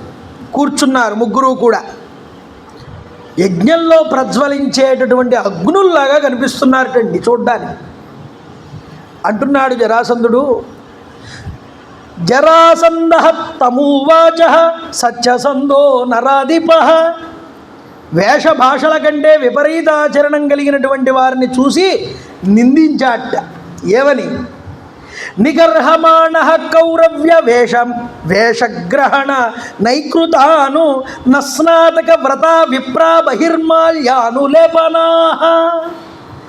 ఏమయ్యా బ్రాహ్మణులారా, స్నాతక వ్రత సంపన్నులమని మీరు చెప్పుకున్నారు కదా, చూడడానికి స్నాతక వ్రతం చేసుకున్న వాళ్ళలాగా కనిపిస్తున్నారు.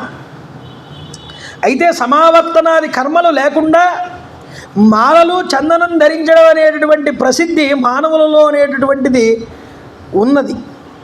నాకు ఈ విషయం బాగా తెలుసును. మీ మెడలో మాలలు ఉన్నాయి, భుజాల మీద వింటినారికి ధరించిన చిహ్నాలు కనిపిస్తున్నాయి. సమావర్తనాది వ్రతం చేసుకుంటే కానీ ఇవి ధరించడానికి అర్హత లభించదు. మీరు స్నాతక వ్రతులు అంటున్నారు, చూడడానికేమో క్షత్రియ చిహ్నాలు ఒంటి మీద కనిపిస్తున్నాయి. మీరు బ్రాహ్మణుల క్షత్రియుల? మీరందరూ క్షత్రియ తేజస్సుతో ఉన్నారు, బ్రాహ్మణులు అని చెప్పుకుంటున్నారు. రంగురంగుల వస్త్రాలన్నీ కట్టుకున్నారు, మాలలు వేసుకున్నారు, చందనాది లేపనాలు రాసుకున్నారు. మీరెవరో నిజం చెప్పండి అన్నాడు. రాజులకు నిజమే శోభనిస్తుందన్నాడు. మీరు రాజులైతే నిజాల్ని మాట్లాడండి అన్నాడు. చైత్యక పర్వత శిఖరాన్ని పగలగొట్టి రహస్య వేషాలతో రాజాపరాధాన్ని పరిగణింపక నిర్భయులై వెనక వాకిలి గుండా ఏ కారణం చేత నా రాజ్యంలోకి మీరు ప్రవేశించారో చెప్పండి అన్నాడు. ఆడు రాజు కదండి, ఇన్ఫర్మేషన్ అయిన దాకా వెళ్లకుండా ఉంటుందా? చూడడానికి బ్రాహ్మణుల్లా ఉన్నారు కాబట్టి ఇంకా ఏమనకుండా కూర్చున్నాడు. మీరు ఎందుకు అలా వచ్చి నిలబడ్డారు, మీరు ఏ కారణం మీద వచ్చారని అడిగాడు. బ్రాహ్మణుడికి మాటల్లోనే పరాక్రమం ఉంటుంది, చేతల దగ్గరికి వచ్చేటప్పటికి ఏమీ చేయలేడు. కానీ మీరు మాటలు మాట్లాడట్లేదు, మాటలు మాట్లాడు క్షత్రియుడు, కానీ చేతల్లో చూపిస్తాడు. ఇది క్షత్రియ లక్షణం. ఏమయ్యా, ఈ లక్షణాలు మీరు బ్రాహ్మణులను చెప్పుకుంటున్నారు, మీ యందు విపరీతంగా కనిపిస్తున్నాయి. మీరే ఈ విషయాన్ని ఆలోచించి ఈ పని చేయడానికి కారణం ఏమిటో చెప్పండి అన్నాడు. నా సమీపానికి వచ్చి విధి పురస్పరమైనటువంటి పూజని నా నుండి ఎలా మీరు గ్రహించకుండా నిలబడి అర్ధరాత్రి వరకు నన్ను కూర్చోబెట్టారు ఇక్కడ అన్నాడు. బ్రాహ్మణులైతే వెంటనే సత్కారానికి వెనుకాడరు, వెంటనే కూర్చొచ్చి పుచ్చుకుంటారు సత్కారం ఇస్తే. మీరు గొప్ప వ్రతాన్ని ఆచరిస్తున్నామని నాకు మధ్యాహ్నం అర్ధరాత్రి రండి మీరు అంటున్నారు అంటే నాకు అనుమానం కలిగింది అంటున్నాడు. మీరు ఇప్పటిదాకా ఎందుకు వేచి ఉన్నారు చెప్పండి, ఇలా చేయడానికి మీకు ప్రయోజనం ఏమిటి, అసలు మీరు నా దగ్గరికి రావడానికి గల కారణం ఏమిటి అని అడిగాడు. శ్రీకృష్ణ పరమాత్మ స్నిగ్ధ గంభీర స్వరంతో మాట్లాడతారండి. చూడండి, అంటున్నారు శ్రీకృష్ణ ఉవాచ స్నాతకాన్ బ్రాహ్మణాన్ రాజన్ విద్యాస్మాస్త్వం నరాధిప స్నాతక ప్రతినో రాజన్ బ్రాహ్మణా క్షత్రియా విన. అయ్యా రాజా, మిమ్మల్ని మేమేమీ కూడా వేచి ఉంచడం మా ముఖ్య ఉద్దేశ్యం కాదు. మమ్మల్ని చూడు, మా వేషం చేత స్నాతక వ్రతాలైనటువంటి బ్రాహ్మణులు అని మేము చెప్పుకోలేదు. నువ్వు అనుకున్నావు మేము బ్రాహ్మణులు అని. బ్రాహ్మణ క్షత్రియ వైశ్యులు ముగ్గురు స్నాతక వ్రతం చేసుకోవడానికి అర్హులన్న విషయం నీకు తెలీదా? ముగ్గురు కూడా స్నాతక వ్రతాన్ని చేసుకుంటారు. కానీ మరొక విషయం చెప్పమంటావా? ఏ వర్ణం చెందిన వాడైనా కొంతమంది విశేషంగా ఆచరిస్తారు వ్రతాన్ని, కొంతమంది వాళ్ళకు ఉన్నంతలో వ్రతాన్ని ఆచరిస్తారు. మేము విశేష వ్రతాన్ని స్వీకరించామన్నారు. చూడండి, ఎందుకని కొందరు సామాన్యంగా పాటిస్తారు నియమాలు, మేము విశేషంగా ఎందుకు పాటిస్తున్నామంటే మేము లక్ష్మిని పొందగోరి వచ్చాము ఇక్కడికన్నా, అంటే రాజ్యలక్ష్మి. ఇక ఈ పుష్పాలంటావా, పుష్పవత్సు ధ్రువాశ్రీశ్చ పుష్పవంతస్తతో వయం. ఎవడైతే పుష్పాలు ధరిస్తాడో వాడికి లక్ష్మి వరిస్తుందన్నాడు. చూడండి, పుష్పాలు ధరించాలట పురుషుడైనా సరే. అందుకనే పూర్వం అందరూ పురుషులు కూడా పూలు పెట్టుకునేవారు, మాలలు వేసుకునేవారు. మంచి మంచి వాళ్ళకు కూడా ఇంతింత జడలు ఉండేవి కింద దాకా. పూలరంగడు రావాడు అనేవారు పూలు ధరిస్తే. ఇప్పుడు ఆడవాళ్ళు కూడా పెట్టుకోవడం మానేస్తున్నారండి పువ్వులు. అసలు జడలే ఉండట్లేదు, పైదాకా వెళ్ళిపోతున్నాయి, కటింగ్ అయిపోతున్నాయి. అసలు పుష్పాలు ధరిస్తే దానంత అదృష్టం, ఐశ్వర్యం, లక్ష్మి మరొకటి లేదు. అందుకనే మీరు ఉత్తరాదికి వెళ్తే ప్రతి దేవాలయంలో దర్శనం చేసిన తర్వాత ఆ గుళ్ళో స్వామివారి మెడలో ఉన్న దండని భక్తులు మెడలో వేసేస్తారు. వాళ్ళు అలాగే తిరుగుతారు రోడ్ల మీద మెడలో దండ వేసుకుని. ఆ పుష్పాలు ధరించిన వాడికి లక్ష్మీ అనుగ్రహం కలుగుతుంది. అందువల్ల పుష్పాలు ధరించాలి. పురుషులు కూడా పూర్వం పుష్పాలు ధరించేవారు, స్త్రీలతో పాటుగా కూడా. అందువల్ల శ్రీకృష్ణ పరమాత్మ అంటున్నారు, ఎవరు పువ్వుల్ని ధరిస్తారో వారు సంపదల్ని పొందుతారు, లక్ష్మిని పొందుతారు. అందుకని మేము పువ్వుల్ని ధరించాం. క్షత్రియులు అనేవాళ్ళు చాలా బల సంపన్నులయ్యా. మాటలలో పరాక్రమాన్ని చూపించరు, వాళ్ళ బాహుబలంతో చూపిస్తారు. అందువల్ల క్షత్రియుల వచనాలు అనేటటువంటివి చాలా వినయంగా ఉంటాయి. మాటలు చాలా వినయంగానే మాట్లాడతాడు ప్రభువు, కానీ తీసుకోవాల్సిన నిర్ణయాలన్నీ తర్వాత తీసుకుంటాడు. అందువల్ల రాజు చాలా కఠినాత్ముడు. వాడి మాట కరుకుండదు, కానీ చేసే పని కఠినంగా ఉంటుంది. బ్రాహ్మణుడు వాడి నోరు కఠినంగా ఉంటుంది, కానీ వాడు చేసే పని చాలా మృదువుగా ఉంటుంది. వాడు చేయడు, ఆ ఎదుటివాడిని గమ్మును శిక్షించలేడు వాడు. అది వాడి సహజ గుణం, అది వర్ణం బట్టి వచ్చేటటువంటి గుణం అది. అందువల్ల ఇది క్షత్రియుడి యొక్క లక్షణం అయ్యా. క్షత్రియుల యొక్క బలం బ్రహ్మ వారి యొక్క భుజాలలో ఉంచాడు. సవీర్యం క్షత్రియాణాందు బాహువోర్తాత్ నవేశ్యయత్. అందువల్ల మా బాహువులలో ఉంటుంది రాజా, అది నేడు చూడాలి అనుకుంటే నువ్వు తప్పక చూస్తావన్నాడు.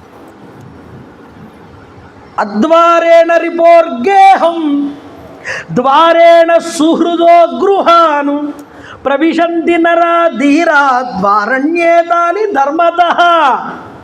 ధీరులు శత్రువుల యొక్క గృహాల్లోకి గుమ్మాల నుండి ప్రవేశించరు, మిత్రుల ఇంట్లోకి గుమ్మాల ద్వారా లోపలికి వెళ్తారు. మిత్రుల విషయంలో ధర్మంగా ఇవే ద్వారాలుగా చెప్పారు. అయ్యా, కాబట్టి నువ్వు నాకు శత్రువువి, నీ ఇంటికి నేను ద్వారం గుండా రాకూడదు, అందుకునే దొడ్డి మార్గంలో వచ్చానన్నాడు.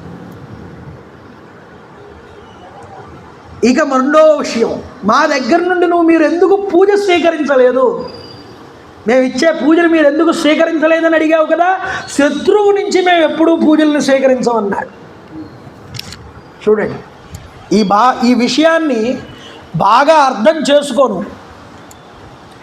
ఇది మాకు చాలా కాలం నుంచి వస్తున్నటువంటి వ్రతం అని చెప్పాడు. జరాసంధుడు అంటున్నాడు, నస్మరామి కదా వైరం కృతం యుష్మాభిరిచ్యుత చింతయస్యాన పశ్యామి భవతాం ప్రతివైకృతం.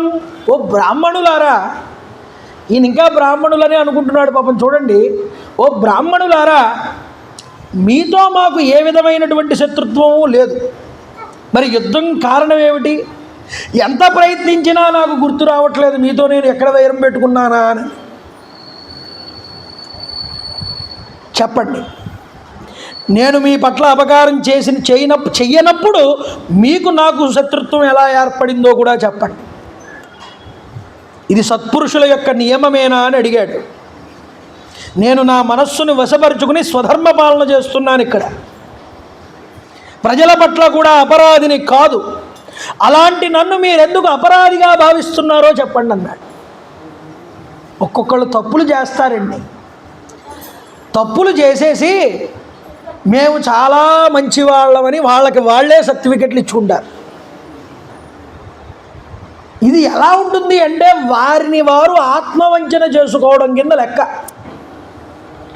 ఇప్పుడు జరాసంధుడు ఏమంటున్నాడు, నేను చాలామందిని పోషించాను, ప్రజల్ని కన్నబిడ్డల్లా చూసుకున్నాను, నేను ఎవరికీ అపకారం చేయలేదు, మీరు నా మీద ఎందుకు శత్రుత్వం పెట్టుకున్నారో చెప్పండి అంటున్నాడు. ఇంతకన్నా భగవంతుడి దగ్గర కూడా ఒప్పుకోకపోతే ఎలా కుదురుతుందండి? భగవంతుడికి తెలియదా? నీ అంతరాత్మను నువ్వు మోసం చేసుకోవడం అంటే భగవంతుడిని మోసం చేయడమే, మరొకటి కాదు. కాబట్టి వాడి అంతరాత్మకి వాడే నచ్చ చెప్పుకుంటాడు. ఒక్కొక్కసారి నువ్వు చేసింది కరెక్టే, పోనివ్వరా అంటాడు. వాడికి తెలియదు అంతరాత్మకి నువ్వు చేసింది తప్పని, కానీ పరమాత్మని కూడా మోసగిద్దాం అనుకుంటాడు. కృష్ణుడు అంటున్నాడు వెంటనే, కులకార్యే మహాబాహో కశ్చిదేకః కులోద్వహ వహతే యస్తన్నియోగాద్ వయమభ్యుద్యతాస్త్వయి. నాయనా జరాసంద, మంచి కులంలో ఒకే ఒక్కడు ఆ వంశభారాన్ని అంతటినీ కూడా మోస్తాడు. ఆ కులరక్షణ అతని మీద ఆధారపడి ఉంటుంది. అలాంటి మహాపురుషుడి యొక్క ఆజ్ఞని తీసుకుని మేము ఈరోజు నిన్ను శిక్షించడానికి ఇక్కడికి వచ్చామన్నారు. ఈ కులరక్షణ చేయడానికి పూనుకున్న సంకల్పం చేసిన వాడు ఎవరు? ధర్మరాజు గారు. ఆయన యొక్క ఆజ్ఞ మీద మేము ఇక్కడికి వచ్చామని ఇండైరెక్ట్గా చెప్పాడండి కృష్ణ పరమాత్మ. త్వయా చోపహృత రాజన్ క్షత్రియ లోకవాసినః తదాగః క్రముత్పాద్య మన్యసే కిమనాగసం. నీచే భూలోకవాసులైనటువంటి రాజులందరూ కూడా బందీకృతులై ఉన్నారు నీ యొక్క చెరసాలలో. అది మర్చిపోయావా నువ్వు? నేను ఏ తప్పు చెయ్యలేదు, నేనేమీ చెందలేదు, నేను ప్రజల్ని కన్నబిడ్డల్లా చూసుకున్నాను. ఈ మాటలన్నీ ఎందుకయ్యా? ఎంతమంది రాజుల్ని నీ కులాన్ని నాశనం చేయడానికి నువ్వు పూనుకున్నావో నీకు తెలీదా? అంత అపరాధం చేసిన వాడిని నిన్ను నిరపరాధిగా నీకు నువ్వు భావించుకుంటావేమిటయ్యా? ఇంతకన్నా ఆత్మవంచన మరొకటి ఉంటుందా? ఉండదు. ఇన్ని తప్పులు చేసి ఇప్పుడు నేను చాలా గొప్పవాడిని అంటున్నావు. ప్రతి విషయం పరమాత్మ హృదయంలో లిఖించబడి ఉంటాయండి. మనం ఏది తప్పులు చేయని వాళ్ళ అనుకుంటాం, కానీ మనం ఎన్ని తప్పులు చేశామో మనకి పరమాత్మ గుర్తు చేస్తే కానీ మనకి తెలియవు చాలామందికి. మనుష్యాణం సమాలంబః నచ దృష్టః కదాచన న కథం మానుషైర్దేవం యష్టుమిచ్చసి శంకరం. దేవతల్ని పూజించడం కోసం మనుషుల్ని వధించడం ఎంతవరకు న్యాయమయ్యా? దేవుణ్ణి పూజించాలని మనుషులందరినీ వధిస్తావా? ఇంతకన్నా దారుణమైన చర్య ఇంకోటి ఉందా?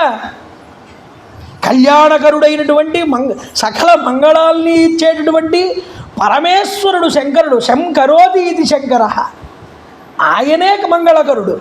అలాంటి శంకరుణ్ణి పూజించడానికి మనుషుల్ని హింసించడం ఎందుకు? పత్రం పుష్పం ఫలం తోయం యోమే భక్త్యా ప్రయచ్చతి. భక్తితో 4 పుష్పాలు సమర్పించు, ఆయన ఆనందిస్తాడు. నరవధ చేస్తావా? ఇదెక్కడి పూజరా నాయనా? సవర్ణో హి సవర్ణానాం పశు సంజ్ఞాం కరిష్యసి. నీ బుద్ధి నశించింది జరాసంద. నువ్వెలా క్షత్రుడు అయ్యావో అలాగే వాళ్ళు కూడా క్షత్రియులన్న విషయాన్ని మర్చిపోయావు. ఆ రాజులందరినీ బంధించావు, పశువులుగా మార్చి ఈరోజు బలివ్వాలని చూస్తున్నావు ఆ రాజులందరినీ కూడా. నీ వంటి క్రూరుడు మరొకడు ఉన్నాడు అన్నాడు శ్రీకృష్ణ పరమాత్మ. యస్యాం యస్యమవస్థాయాం యద్యత్ కర్మ కరోతి యః. ఎవడు ఏ ఏ అవస్థల్లో ఏ ఏ కర్మలు ఎప్పుడు చేస్తాడో వాడు ఆయా అవస్థల్లో అలాంటి ఫలితాలనే పొందుతాడన్న విషయాన్ని గుర్తుపెట్టుకోమన్నాడు. ఏ అవస్థ యందు ఏ స్థితిలో ఎవడు ఏ కర్మ ఆచరిస్తాడో ఆ ఫలితాలు తప్పకుండా పొంది తీరతాడండి. అది మంచైనా చెడైనా. ఇది భగవద్వాక్యం. అందువల్ల తేత్వాం ఒక్క భగవద్గీతలో కాదు, మహాభారతంలో శ్రీకృష్ణ వాక్యం. భారతంలో ఎక్కడ శ్రీకృష్ణ వాక్యం వచ్చినా అది భగవాను వాచే, భగవంతుడు మాట్లాడిన మాట. ఇది గుర్తుపెట్టుకోవాలి. ఆయన హృదయాన్ని పట్టుకోవాలి మనం. తేత్వాం జ్ఞాతిక్షయకరం వయమార్తానుసారిణః. నీవు నీ జాతి వారిని చంపే హంతకుడివి నువ్వు. మేము ఆపదల్లో ఉన్న దీనుల్ని రక్షించే శీలం కలిగినటువంటి వాళ్ళం. ఓ జరాసంద, సజాతీయులైనటువంటి క్షత్రియుల అభివృద్ధికై పాటుపడాలి, కానీ నువ్వు వాళ్ళ కీడుని శంకించావు.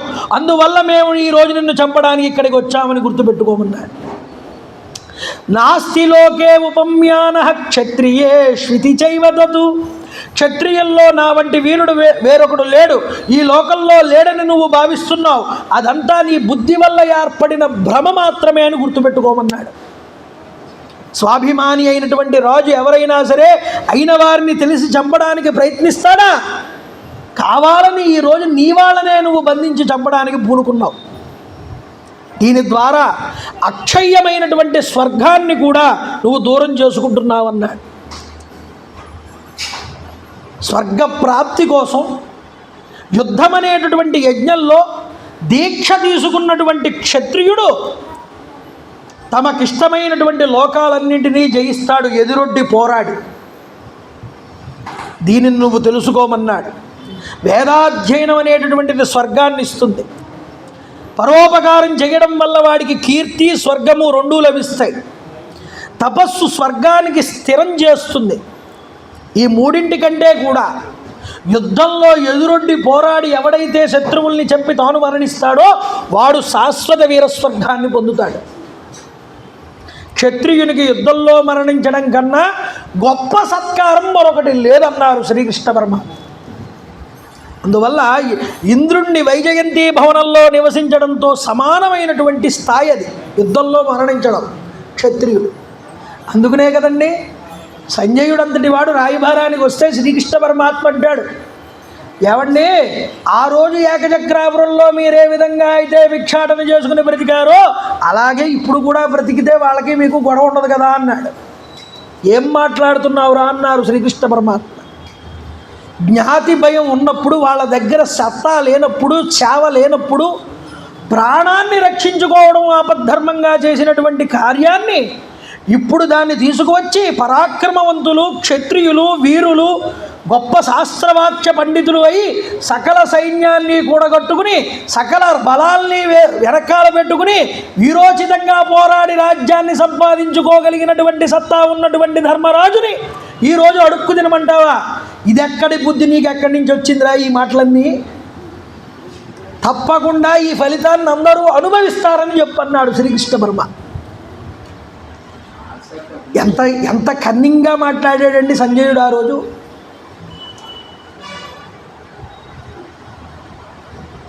సంజయ రాయబారమున సారమెరింగితిమి అతడెందు మీ గుంజను శాంతి వారలకు కోపమయొప్పెడి బిచ్చవున్ గంజి రుచించు మీకు కమ్మని పాలు రుచించు వారికి మీకునై వింజము పుట్టే వారికై పృథ్వీ జనించెనటంచు తెల్పెడు సంజయ రాయభారమున. సంజయుడి యొక్క రాయభారంలో తేల్చిన మాట ఇదండి.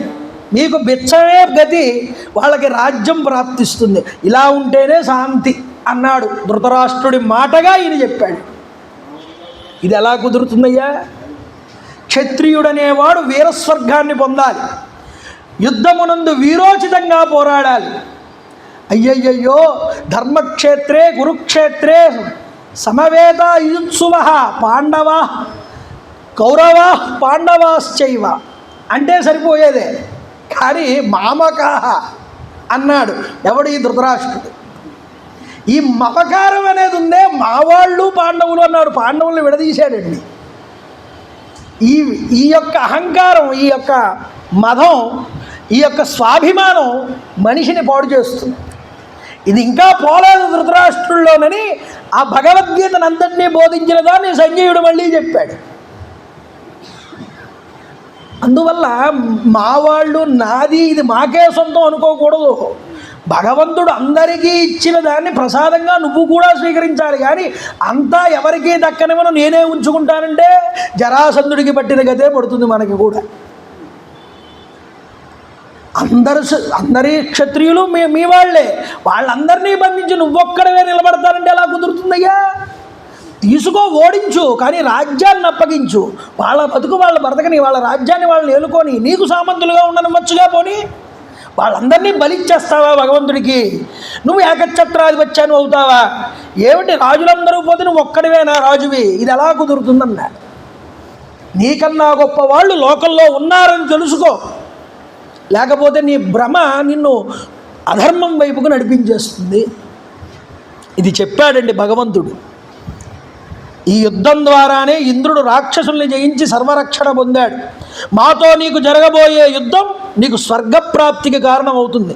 అట్టి యుద్ధం ఎవ్వరికి చిక్కుతుందయ్యా? నా వద్ద చాలా చాలా సేన ఉంది అని గర్వంతో ఉన్నావేమో.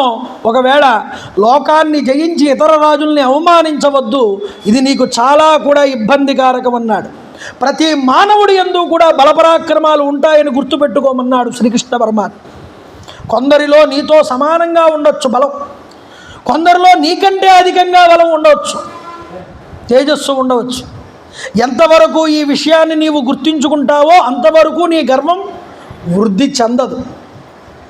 ఒకవేళ అలా కాదు నేనే గొప్పవాడిని అంటావా, నీ గర్వం రోజు రోజుకి వృద్ధి చెందుతుందన్నాడు. నీ వంటి గర్వాత్ములు, నీ గర్వం మా వంటి వారికి సహించరానటువంటిదయ్యా. అందుచేత నీకు ఈ హితవు చెప్తున్నానయ్యా. అది జరాసంధ మహారాజా, జహిస్వం సదృశేష్వేవ మానం దర్పంచ మాగద మాగమః వసుతా సుత్యః సబలశ్చ యమక్షయం. నీవు నీ సమాన వీరుల పట్ల అభిమానాన్ని, గర్వాన్ని విడిచిపెట్టు.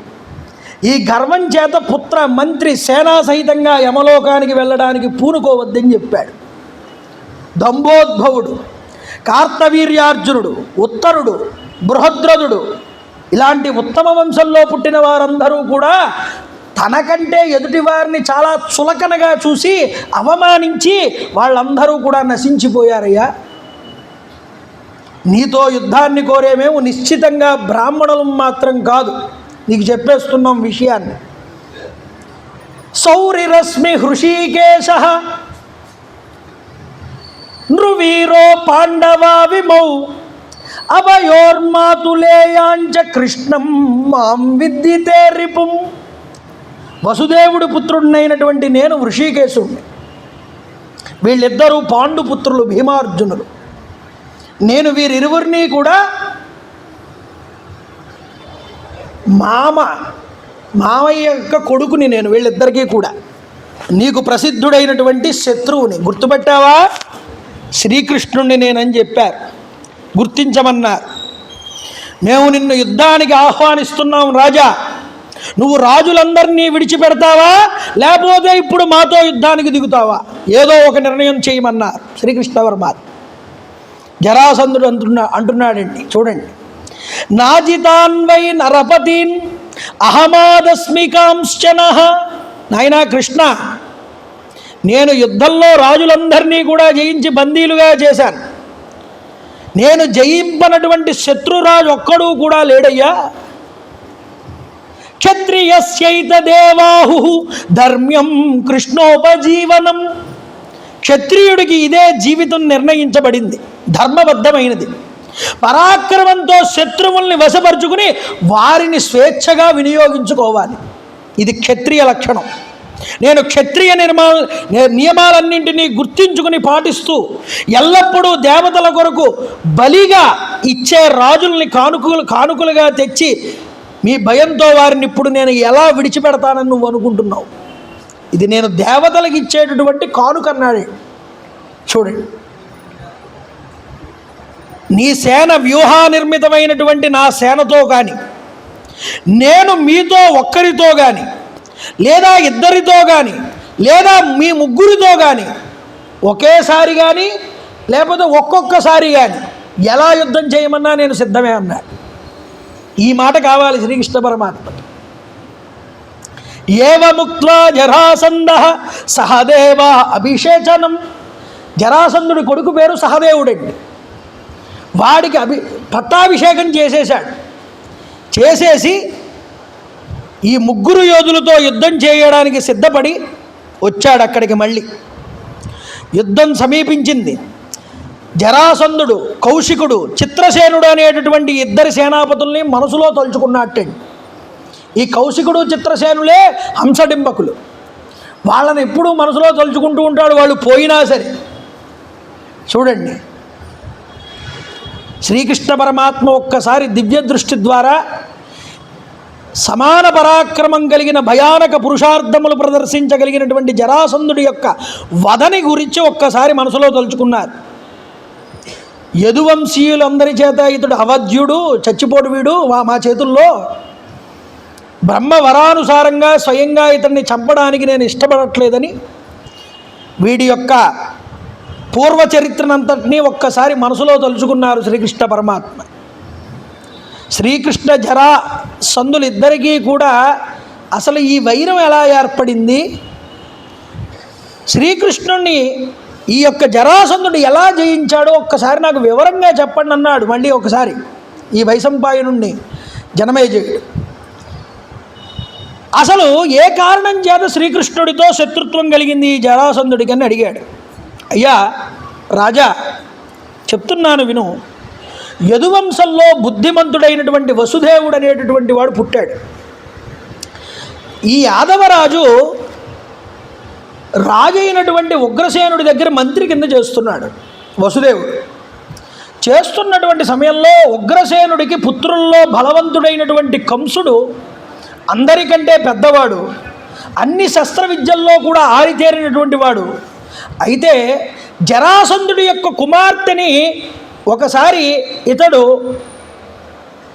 చూసి మోహించాడు. ఆవిడికి కూడా ఇతడు ఎంతే ఇష్టం వచ్చింది, ఏర్పడింది.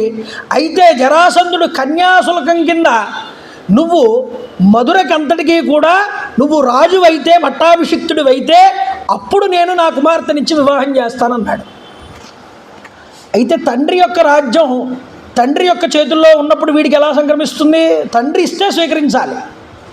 కానీ వీడేం చేశాడంటే నియమ పాలనని ఉల్లంఘించి ఉగ్రసేనుడి యొక్క పెద్ద కుమారుడు అమోఘ పరాక్రమవంతుడు కంసుడు ఈ మధురా నగరానికి మంత్రుల ద్వారా పట్టాభిషిక్తుడైపోయాడు. మంత్రుల చేత రాజనీతిని ఉపయోగించి, కుటిలమైన రాజనీతిని, తండ్రి అయినటువంటి ఉగ్రసేనుణ్ణి చెరసాలలో బంధించి మంత్రుల్ని కొనేసి మంత్రుల ద్వారా పట్టాభిషిక్తుడైపోయాడు రాత్రికి రాత్రి.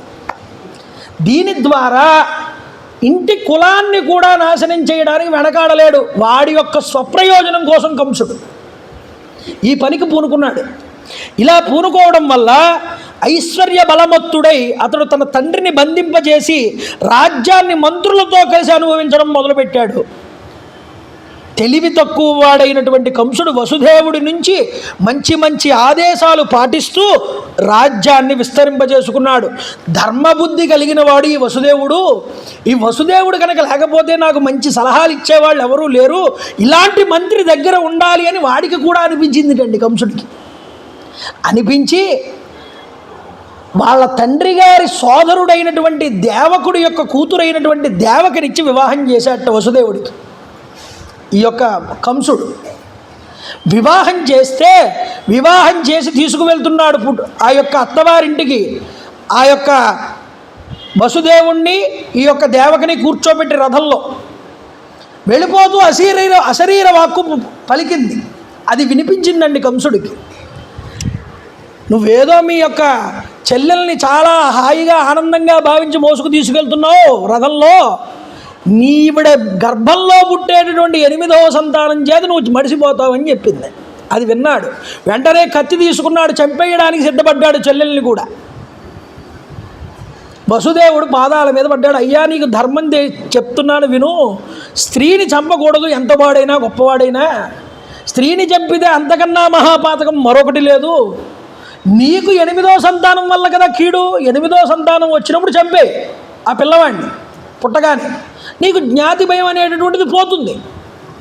ఇలా ఆచరించు కానీ స్త్రీని వధించకూడదని చెప్తే అప్పటికి వాడు ఆ మాట అంగీకరించాడు. కానీ ఈ దేవకి పుట్టినటువంటి సంతానం మంచి తేజోవంతులైన కుమారులు పుట్టారండి. పుట్టిన ప్రతి ఒక్కరిని చంపడం మొదలుపెట్టాట. ఇలా 7 పుట్టగా 6 చంపేశాడు. 7వ వాడు పుట్టాడు. ఎవరు? బలరాముడు. ఈ బలరాముడు గర్భంలో ఉండగానే యమధర్మరాజు గారు తన యొక్క శక్తి ద్వారా ఈ తేజస్సును తీసుకువెళ్ళి రోహిణి గర్భంలోకి ప్రవేశపెట్టాడు. అంతేకాదు, అందువల్ల అతడు బలరాముడు అయ్యాడు. అతన్ని బలరాముడు అని కీర్తించారు. రోహిణి ఉదరంలోకి ప్రవేశపెట్టారు. ఆకర్షణ కలిగిన వాడు కాబట్టి అతడు సంకర్షణుడు అనే పేరు తెచ్చుకున్నాడు. బలం ప్రధానంగా ఉన్నవాడు కాబట్టి బలదేవుడు అని పిలిపించుకున్నాడు. తిరిగి దేవకీ గర్భంలో 8వ సంతానంగా పుండరీకాక్షుడు మధుసూదనుడైనటువంటి శ్రీకృష్ణ పరమాత్మ జన్మించాడయ్యా.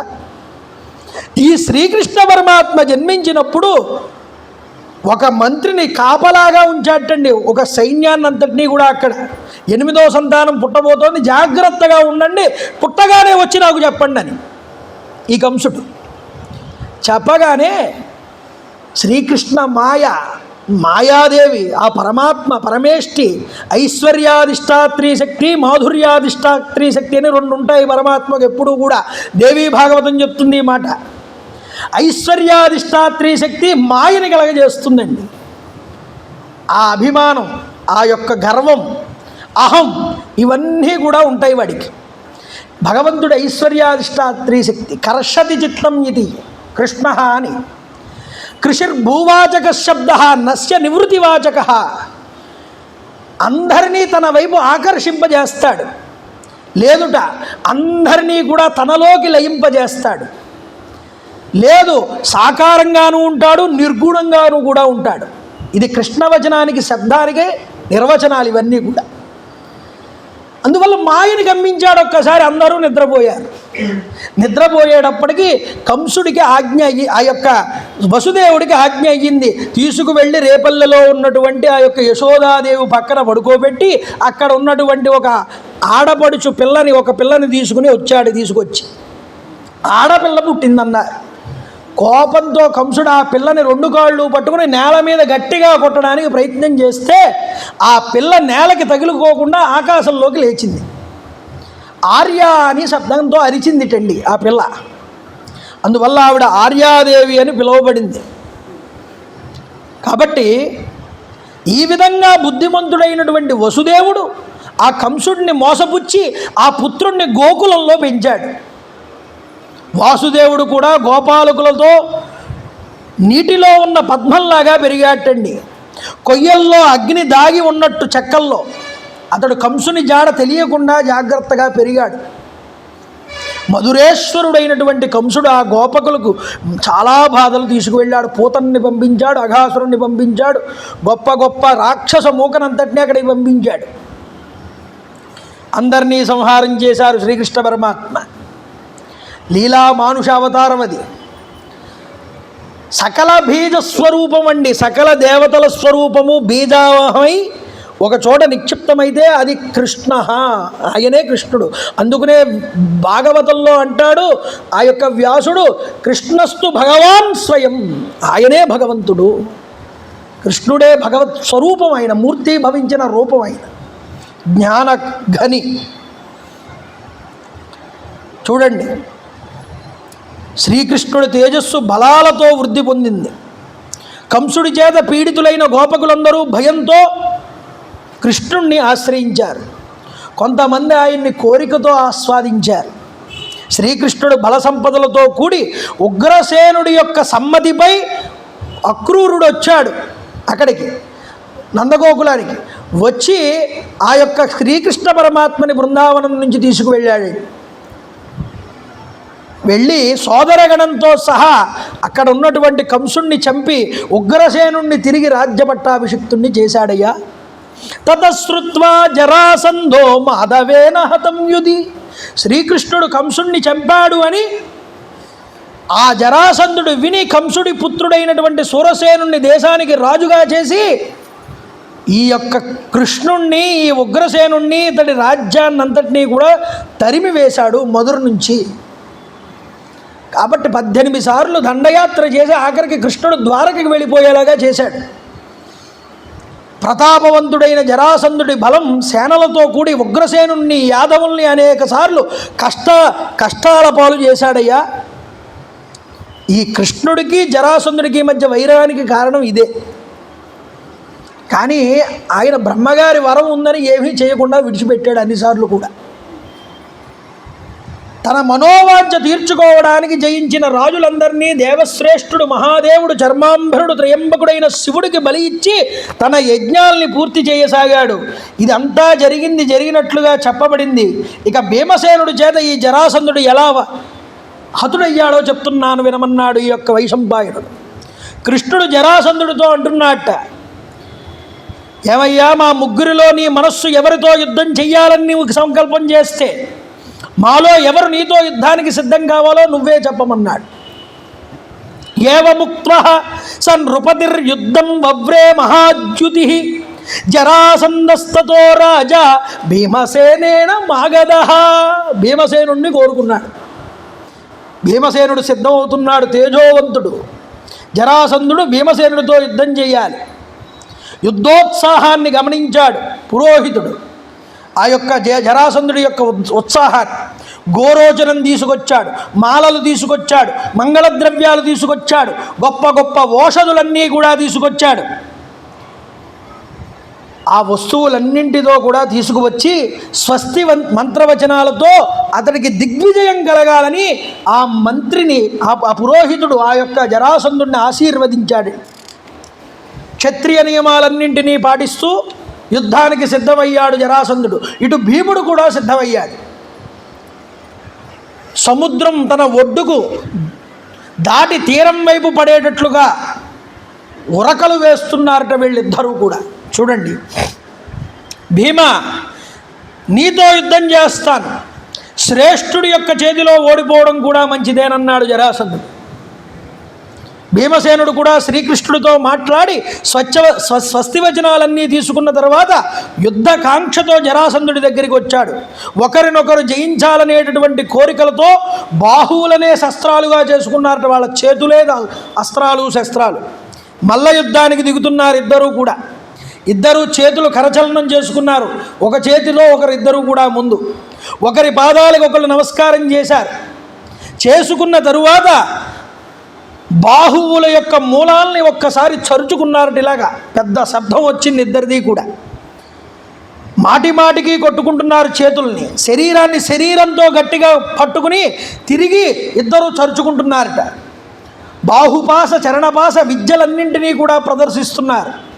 పాదాలతో గట్టిగా శిరస్సుల్ని కాలితో నొక్కి పెడుతున్నారు భూమి మీదకి, ఒకరి శిరస్సులో ఒకరిని. దాని కారణంగా నాడులన్నీ కూడా ఒక్కసారి పీడించబడ్డాయిట వీళ్ళకి. ఛాతుల మీద మోదుకుంటున్నారు, మల్ల యుద్ధం చేసుకుంటున్నారు. చేతివేళ్ల సాయంతో పూర్ణకుంభ విద్య అనే విద్యని ప్రదర్శిస్తున్నారు. ఒకరి చేతుల్ని ఒకరు పీడించుకుంటూ గజురాజుల్లాగా గర్జించుకుంటున్నారు. సింహనాదాలు చేస్తున్నారు.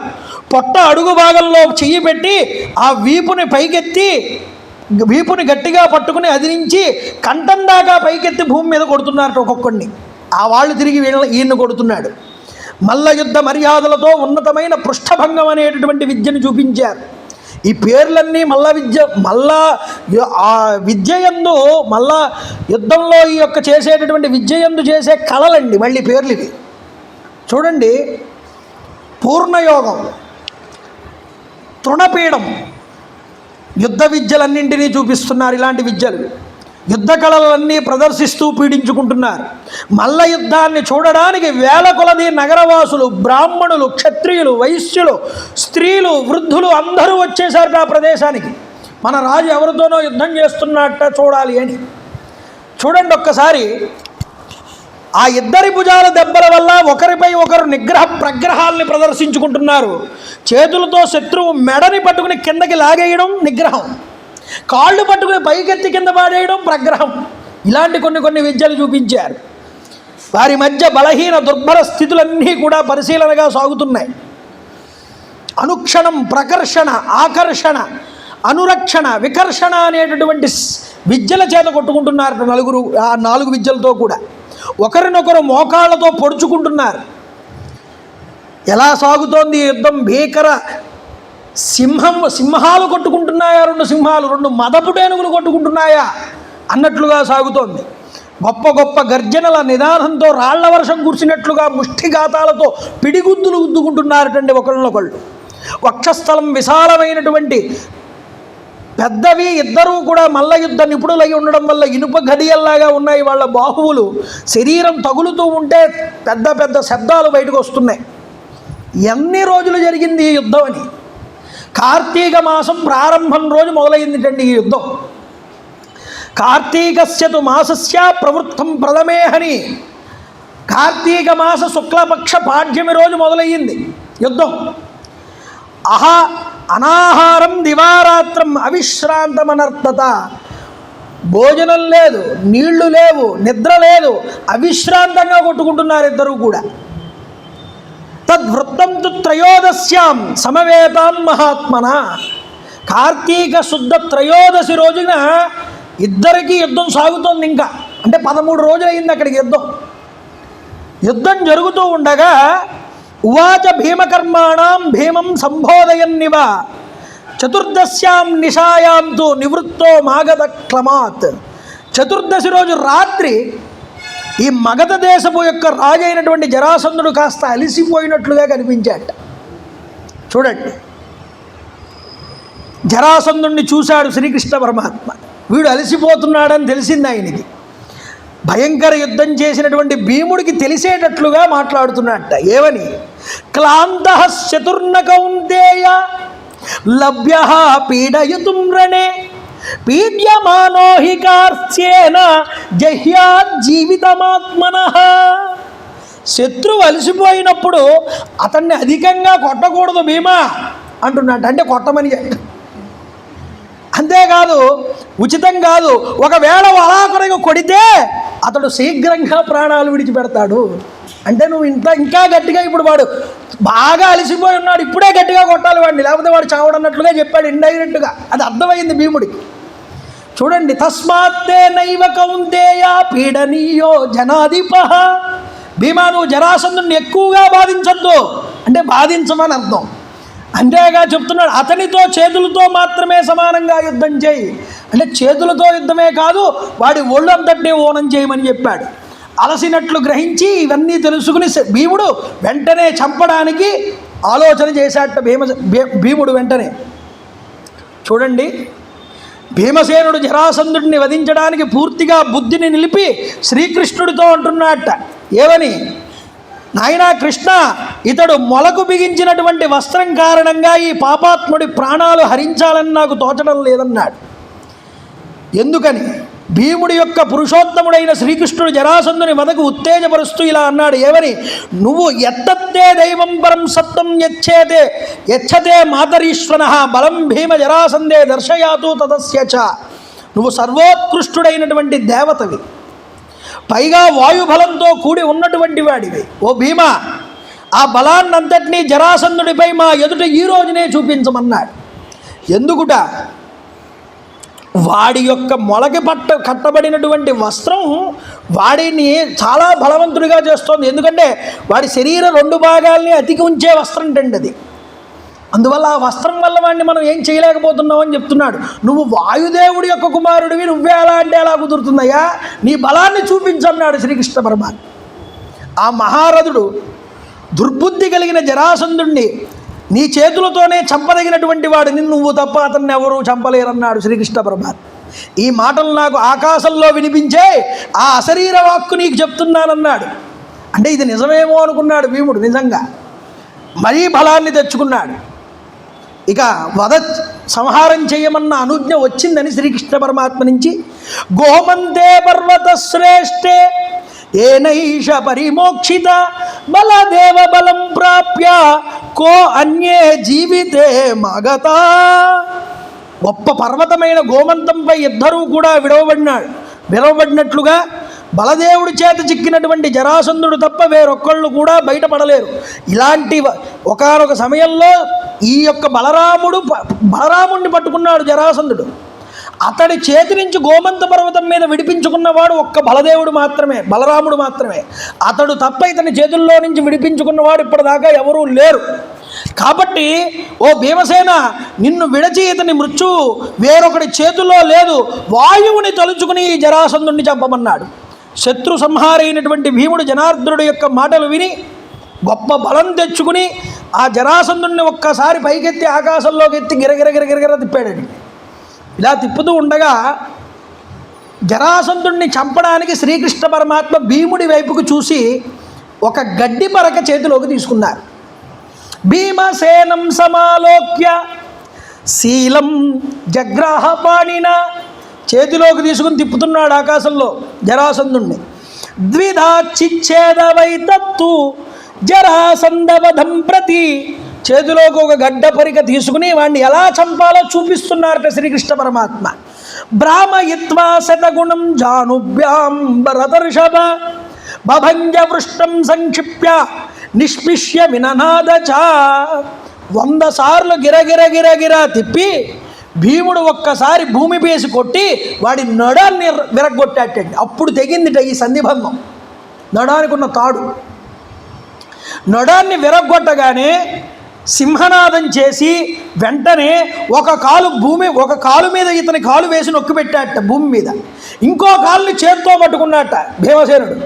ఆ కాలు నుంచి ఈ కాలుని మధ్య భాగానికి చీలిపోయేలాగా శరీరాన్ని అంతటినీ ఒక్క లాగు లాగి ఈ భాగాన్ని అవతల వైపు విసిరాడు, ఈ భాగాన్ని అవతల వైపు విసిరాడు. చూడండి, పునఃసందాయతు తథా జరాసందః ప్రతపవాన్. ఇలాగ 2 ముక్కలు చేసి పాడేస్తే జరాసంధుడి యొక్క శరీరం మళ్ళీ అది దగ్గరకు వచ్చి అతుక్కుందన్న. ఇలా అతుక్కోగానే భీమేచ సమాగమ్య బాహుయుద్ధం చకారః పునః కృష్ణస్తమిరిణం ద్విధా విచ్ఛద్య మాధవః. సర్వలోకాలు నాశనమైనట్టు ఆనందించే లోపు వీడి శరీరం మళ్ళీ వచ్చి కలుసుకుంది. అయితే వారి మధ్య అత్యంత భయంకరమైనటువంటి దొమ్మి యుద్ధం జరుగుతోందిటండి. ఒళ్ళు గగుర్పాటు పురుస్తోంది. వెంటనే శ్రీకృష్ణ పరమాత్మ పునరాలోచన చేసి వత్యస్య ప్రాక్షిపత్తు జరాసంధు అవదేత్సయః కృష్ణస్నమిరిణం విద్యా విచిత్యస్య మాధవ. వ్యత్యస్య అంటే ఇది అవతల వైపు, ఇది యువతల వైపు పాడేశాట. రెండు ఆ గడ్డి పరకల్ని ఇలా చించి దీన్ని యువతల పాడేశాడు, దీన్ని యువతల వైపు పాడేశాడు. వ్యతిరేక దిశలో పాడేశాడు ఈసారి 2 దర్భగడ్డుల్ని కూడా. పాడేస్తే భీమసేనుడు అప్పుడు అది గ్రహించి జరాసంధుడు ఒక కాలుని మళ్ళీ తొక్కిపెట్టి నేల మీద ఈ కాలు పట్టుకుని పైకి లాగి శరీరాన్ని 2 ముక్కల కింద చేసి వ్యతిరేక దిశలో విసిరేశాడు ఇంకో భాగాన్ని. ఇలా విసిరేయగానే జరాసంధుడి శరీరం నుండి మాంసం ముద్దలు బయటపడ్డాయి. ఆ శరీరం నుండి కొవ్వు, రక్తం, ఎముకలు అన్నీ కూడా కిందకి జారిపడ్డాయి. తల శరీరం కూడా 2గా విడివడిపోయింది. ముద్దవైపోయినటువంటి జరాసంధుడు ఒకవైపు సింహనాదాలు చేస్తున్న భీముడు, పడిపోయినటువంటి జరాసంధుడు ఒకవైపు. ఆ నాదం సర్వ ప్రాణులకి కూడా భయంకరమైనటువంటి నాదం కింద వినిపించిందండి. మగధ దేశ ప్రజలందరూ కూడా భయపడ్డారు. గర్భవతుల యొక్క గర్భాలు కూడా స్రవించిపోయాయి. అంతటి ననాదం చేశాడు. ఈ ఉపద్రవాలకు భీమసేనుడి యొక్క సింహనాదమే కారణం అనుకున్నారు అక్కడున్న వాళ్ళందరూ కూడా. అలాంటి భీమసేనుడి యొక్క చేతిలో జరాసంధుడి యొక్క వధ జరిగింది. రమారమణ గోవింద గోవింద. ఆ మగధ దేశీయులందరూ భీమసేనుడి యొక్క సింహ గర్జనలు విని హిమవత్ పర్వతం అంతా కూడా చీలిపోయిందా అన్న శబ్దం వచ్చిందనుకున్నారట వాళ్ళందరూ కూడా. అలాంటి శబ్దంతో ఆ శత్రువుని అణిచివేశాడు. తీసుకువెళ్ళి రాజద్వారం దగ్గర పాడేశాట వీడి 2 శరీర భాగాలని కూడా భీమసేనుడు. అక్కడ నుండి శ్రీకృష్ణుడు జరాసంధుడి యొక్క రథాన్ని అలంకరించి శ్రీకృష్ణుడు అర్జునుడిని భీముణ్ణి కూడా ఆ రథం మీద ఎక్కించుకుని ఆ రథం మీద వచ్చాడు. అది సాధారణమైన రథం కాదు. పూర్వం దేవేంద్రుడు దాని మీద ఎన్నో యుద్ధాలు చేశాట. దేవేంద్రుడిని ఓడించి జరాసంధుడు ఈ రథాన్ని తెచ్చుకున్నాడు. అంతటి గొప్పదైనటువంటి రథం. అంతేకాదు ఈ 2 సోదరులతో రథంపై కూర్చుండినటువంటి బాహుబలి అయినటువంటి శ్రీకృష్ణుడిని చూసి ఆ మగధ దేశులంతా కూడా ఆశ్చర్యపోయారట. ఆ శ్రీకృష్ణ పరమాత్మని చూసి అందరూ జయ జయధ్వానాలు చేశారు. మేఘ సమధ్వని కలిగినటువంటి ఆ దివ్య రథం మీద శ్రీకృష్ణుడు భీమార్జునులతో కూడి నగరం బయటకు వచ్చారట. నగరం బయటికి రాగానే యశోమంతుడు, జనార్దనుడు, పుండరీకాక్షుడు ఆ గిరివ్రజం నుండి బయటకు వచ్చి సమాన ప్రదేశం మీద నిలబడ్డారు. బ్రాహ్మణులు మొదలైన నాగరికులందరూ శాస్త్రీయ విధానంతో వచ్చి సత్కరించారు. కారాగారం నుండి విడిపించబడిన రాజులందరూ శ్రీకృష్ణుణ్ణి వచ్చి స్తోత్రం చేశారు. ఏమని? మహాబాహో, దేవకిని ఆనందపరచగలిగినటువంటి ఓ ప్రత్యక్ష దైవమా, భీమసేనార్జునుల బలం మీ వెంట ఉంది. మీరు చేసే ధర్మరక్షణ వల్ల మేమందరం కూడా ధర్మవంతులమయ్యాము. దుఃఖ పంకంతో కూడిన ఘోర జరాసంధుడనేటటువంటి మడుగులో మునిగిపోయేటటువంటి మాకు రాజులందరినీ కూడా సంరక్షణను చేయడానికి మీరే సమర్థులు. అత్యంత భయంకరమైన పర్వత గుహలో బందీలమై మేము దుఃఖంతో కాలం గడుపుతూ ఉంటే ఓ కృష్ణ, మీరు మమ్మ ఈ ఆపద నుండి విడిపించి ఉజ్వలమైనటువంటి కీర్తిని మాకు కట్టబెట్టారు అని వాళ్ళందరూ ప్రార్థన చేసి పాదాల మీద పడ్డారు. శ్రీకృష్ణ పరమాత్మ పాదాల మీద గొప్ప మనస్సుతో శ్రీకృష్ణుడు వాళ్ళని ఊరడించి ధర్మరాజు రాజసూయాగానికి మీరందరూ కూడా తోడ్పాటు చెయ్యాలి, ఆయన రాజసూయాగం చేయడానికి సంకల్పించాడని వీళ్ళతో చెప్పారు. వాళ్ళందరూ తప్పకుండా ఆయన్ని చక్రవర్తిని చేస్తామని వాళ్ళందరూ కూడా మాటిచ్చారు. ప్రీతులై వాళ్ళందరూ తథాస్తు అన్నారు. భగవానుడి యొక్క ఆజ్ఞను శిరసావహించారు. అంతేకాకుండా ఎన్నో రత్నకాలుకల్ని బహూకరించారట శ్రీకృష్ణ పరమాత్మకి. గోవిందుడు అతి కష్టం మీద వారు ఇచ్చినటువంటి వాటినంటినీ దయతో స్వీకరించాడు. జరాసంధుడి యొక్క కుమారుడు సహదేవుడు కూడా వచ్చాడు అక్కడికి. వచ్చి వినయంతో వాసుదేవుడి యొక్క పాదాల మీద పడ్డాటండి. పడి అతడి ఎదుట రత్నముల యొక్క భారాన్నంతటినీ ఉంచి, అయ్యా అంటున్నాడు, పురుషసింహమా జనార్దన, ఓ కృష్ణ, మీ పట్ల మా తండ్రి చేసిన అపరాధాన్ని మీ మనసులో ఉంచుకోవద్దు, నన్ను క్షమించండి, మిమ్మల్ని నేను శరణు వేడుతున్నాను అని పాదాల మీద పడ్డాడు. నాపై దయ చూపించమన్నాడు. మా తండ్రి దహన సంస్కారాలు మీరు అనుమతిస్తే చేస్తానని అన్నాడు. వెంటనే భీముడు, అర్జునుడు, కృష్ణుడు కూడా ఆనందించి అతన్ని పైకి లేపి, తప్పకుండా మా అనుగ్రహం నీకుంటుంది, వెళ్ళి మీ నాన్నగారి అంత్యక్రియలు పూర్తి చేయమని ఆ సహదేవుణ్ణి పంపించారు. ఆ అంత్యేష్టి సంస్కారం కూడా చేశాట. సుగంధ ద్రవ్యాలు, అగరు, చందన, కస్తూరి మొదలైన సుగంధ ద్రవ్యాలన్నీ తెచ్చి చెక్కలతో, చందన చెక్కలతో కూర్చి జరాసంధుడి యొక్క దేహాన్ని తైలము, నెయ్యి, సుగంధాలతో అలంకరించి శవాన్ని దహనం చేశారు. శరీరంపై అన్ని వైపుల నుంచి పూలు, అక్షంతలు చల్లారు. శవదహనం అయిన తర్వాత సహదేవుడు తన సోదరుడితో కలిసి జలాంజలులు సమర్పించి తండ్రికి శ్రాద్ధకర్మ ఆచరించి శ్రీకృష్ణుడు ఉన్నటువంటి చోటుకొచ్చి భీమార్జునులకి, మాధవుడికి వినమ్రుడై నమస్కారం చేసి అంటున్నట్ట, అయ్యా, ఈ గోవులు, మేకలు, గొర్రెలు, దున్నపోతులు, రత్నరాసులు, ఏనుగులు, గుర్రాలు, పట్టుబట్టలు ఇవన్నీ ధర్మరాజుకి అందజేయండి నా కానుకగా. ఇంకా కానుకలతో నేను తరలి వచ్చి రాజసూయ యాగంలో పాలు పంచుకుంటానన్నట్ట. అలా నమస్కారం చేస్తే ఆ భయపీడితుడైన సహదేవుడికి శ్రీకృష్ణుడు అభయాన్నిచ్చి అక్కడి నుంచి గొప్ప రత్నాలన్నింటినీ శ్రీకృష్ణుడు తీసుకున్నాడు. శ్రీకృష్ణుడు జరాసంధ పుత్రుడైనటువంటి ఆ సహదేవుణ్ణి పట్టాభిషిక్తుడిని చేసి స్నేహితుడిగా మన్నించి భీమార్జునుల చేతను సత్కరించబడి మహాత్ముల ఆజ్ఞ కైకొని తేజస్వి అయిన జరాసంధ కుమారుడు పట్టాభిషిక్తుడై ఆ యొక్క రాజ్యంలోకి ప్రవేశించాట. శ్రీకృష్ణుడు ఆ కానుకలన్నీ తీసుకుని, సోదరుల్ని తీసుకుని శ్రీకృష్ణుడు ధర్మరాజు దగ్గరికి బయలుదేరుతున్నాడు. ఇక రేపన్నటి రోజున శ్రీకృష్ణ పరమాత్మ ఆజ్ఞతో మిగతా వారందరూ కూడా 4 దిక్కుల వైపు వెళ్ళి 4 రాజ్యాల్లో ఉన్నటువంటి రాజుల దగ్గర ఈ యొక్క బహుమానాలని, కప్పాలని స్వీకరిస్తారు. రాజసూయ యాగానికి కావలసినటువంటి కప్పాలన్నీ కూడా ఆ 4 వైపు యాత్రల్ని కూడా మనం గొప్పగా ఈ రాజసూయ సంభారాలన్నింటినీ కూడా రేపు చెప్పుకునేటటువంటి ప్రయత్నం చేద్దాం. మళ్ళీ రేపు సాయంత్రం 6:30 ఇక్కడ కలుసుకునేటటువంటి ప్రయత్నం చేద్దాం. మంగళాశాసనపరై పదాచార్య పురోగమై సర్వైశ్చ పూర్వైరాచార్యై సకృతాయాస్తు మంగళం. కాళే వర్షదు వర్జన్య పృథివీ సత్యశాలిని. జై గురుదేవ దత్త. ఈరోజు ప్రవచనం నిన్నటి చెప్పినట్లు విధంగానే పోతుకూచి లక్ష్మీనారాయణ గారు, పోతుకూచి జయలక్ష్మి గారి జ్ఞాపకార్థంగా వారి అల్లుడు, కూతురు కోట అనంత్ గారు, ఆ యొక్క శాంతి గారు ఇద్దరూ కూడా వాళ్ళ తల్లిదండ్రుల పేరు మీదుగా ఆవిడ జరిపించడం ప్రారంభమైంది. ఇక్కడ నిన్న ఈరోజు కూడా జరిగింది. ఇక రేపు కోట వెంకటేశ్వర్లు గారి జ్ఞాపకార్థంగా రేపు ప్రవచనం అనేటటువంటిది జరగబోతుంది. కాబట్టి అందరూ కూడా ఈ యొక్క కార్యక్రమమునందు ఈ పితృపక్ష సమయంలో వాళ్ళు పితృదేవతల్ని తలుచుకుంటూ జరిపిస్తున్న ఈ కార్యక్రమాన్ని అందరూ హాజరు అయ్యి ఇలా జయప్రదం చేయాలని, వాళ్ళ పితృదేవతలు ఆనందించాలని, ఆ యొక్క లోకాల్లో ఉన్నటువంటి వాళ్ళందరూ కూడా ఆనందించాలని కోరుకుంటూ ఇలాంటి శాంతి గ్రంథం అనేటటువంటిది అన్ని చోట్ల జరగాలని మనస్ఫూర్తిగా భావన చేస్తూ స్వస్తి.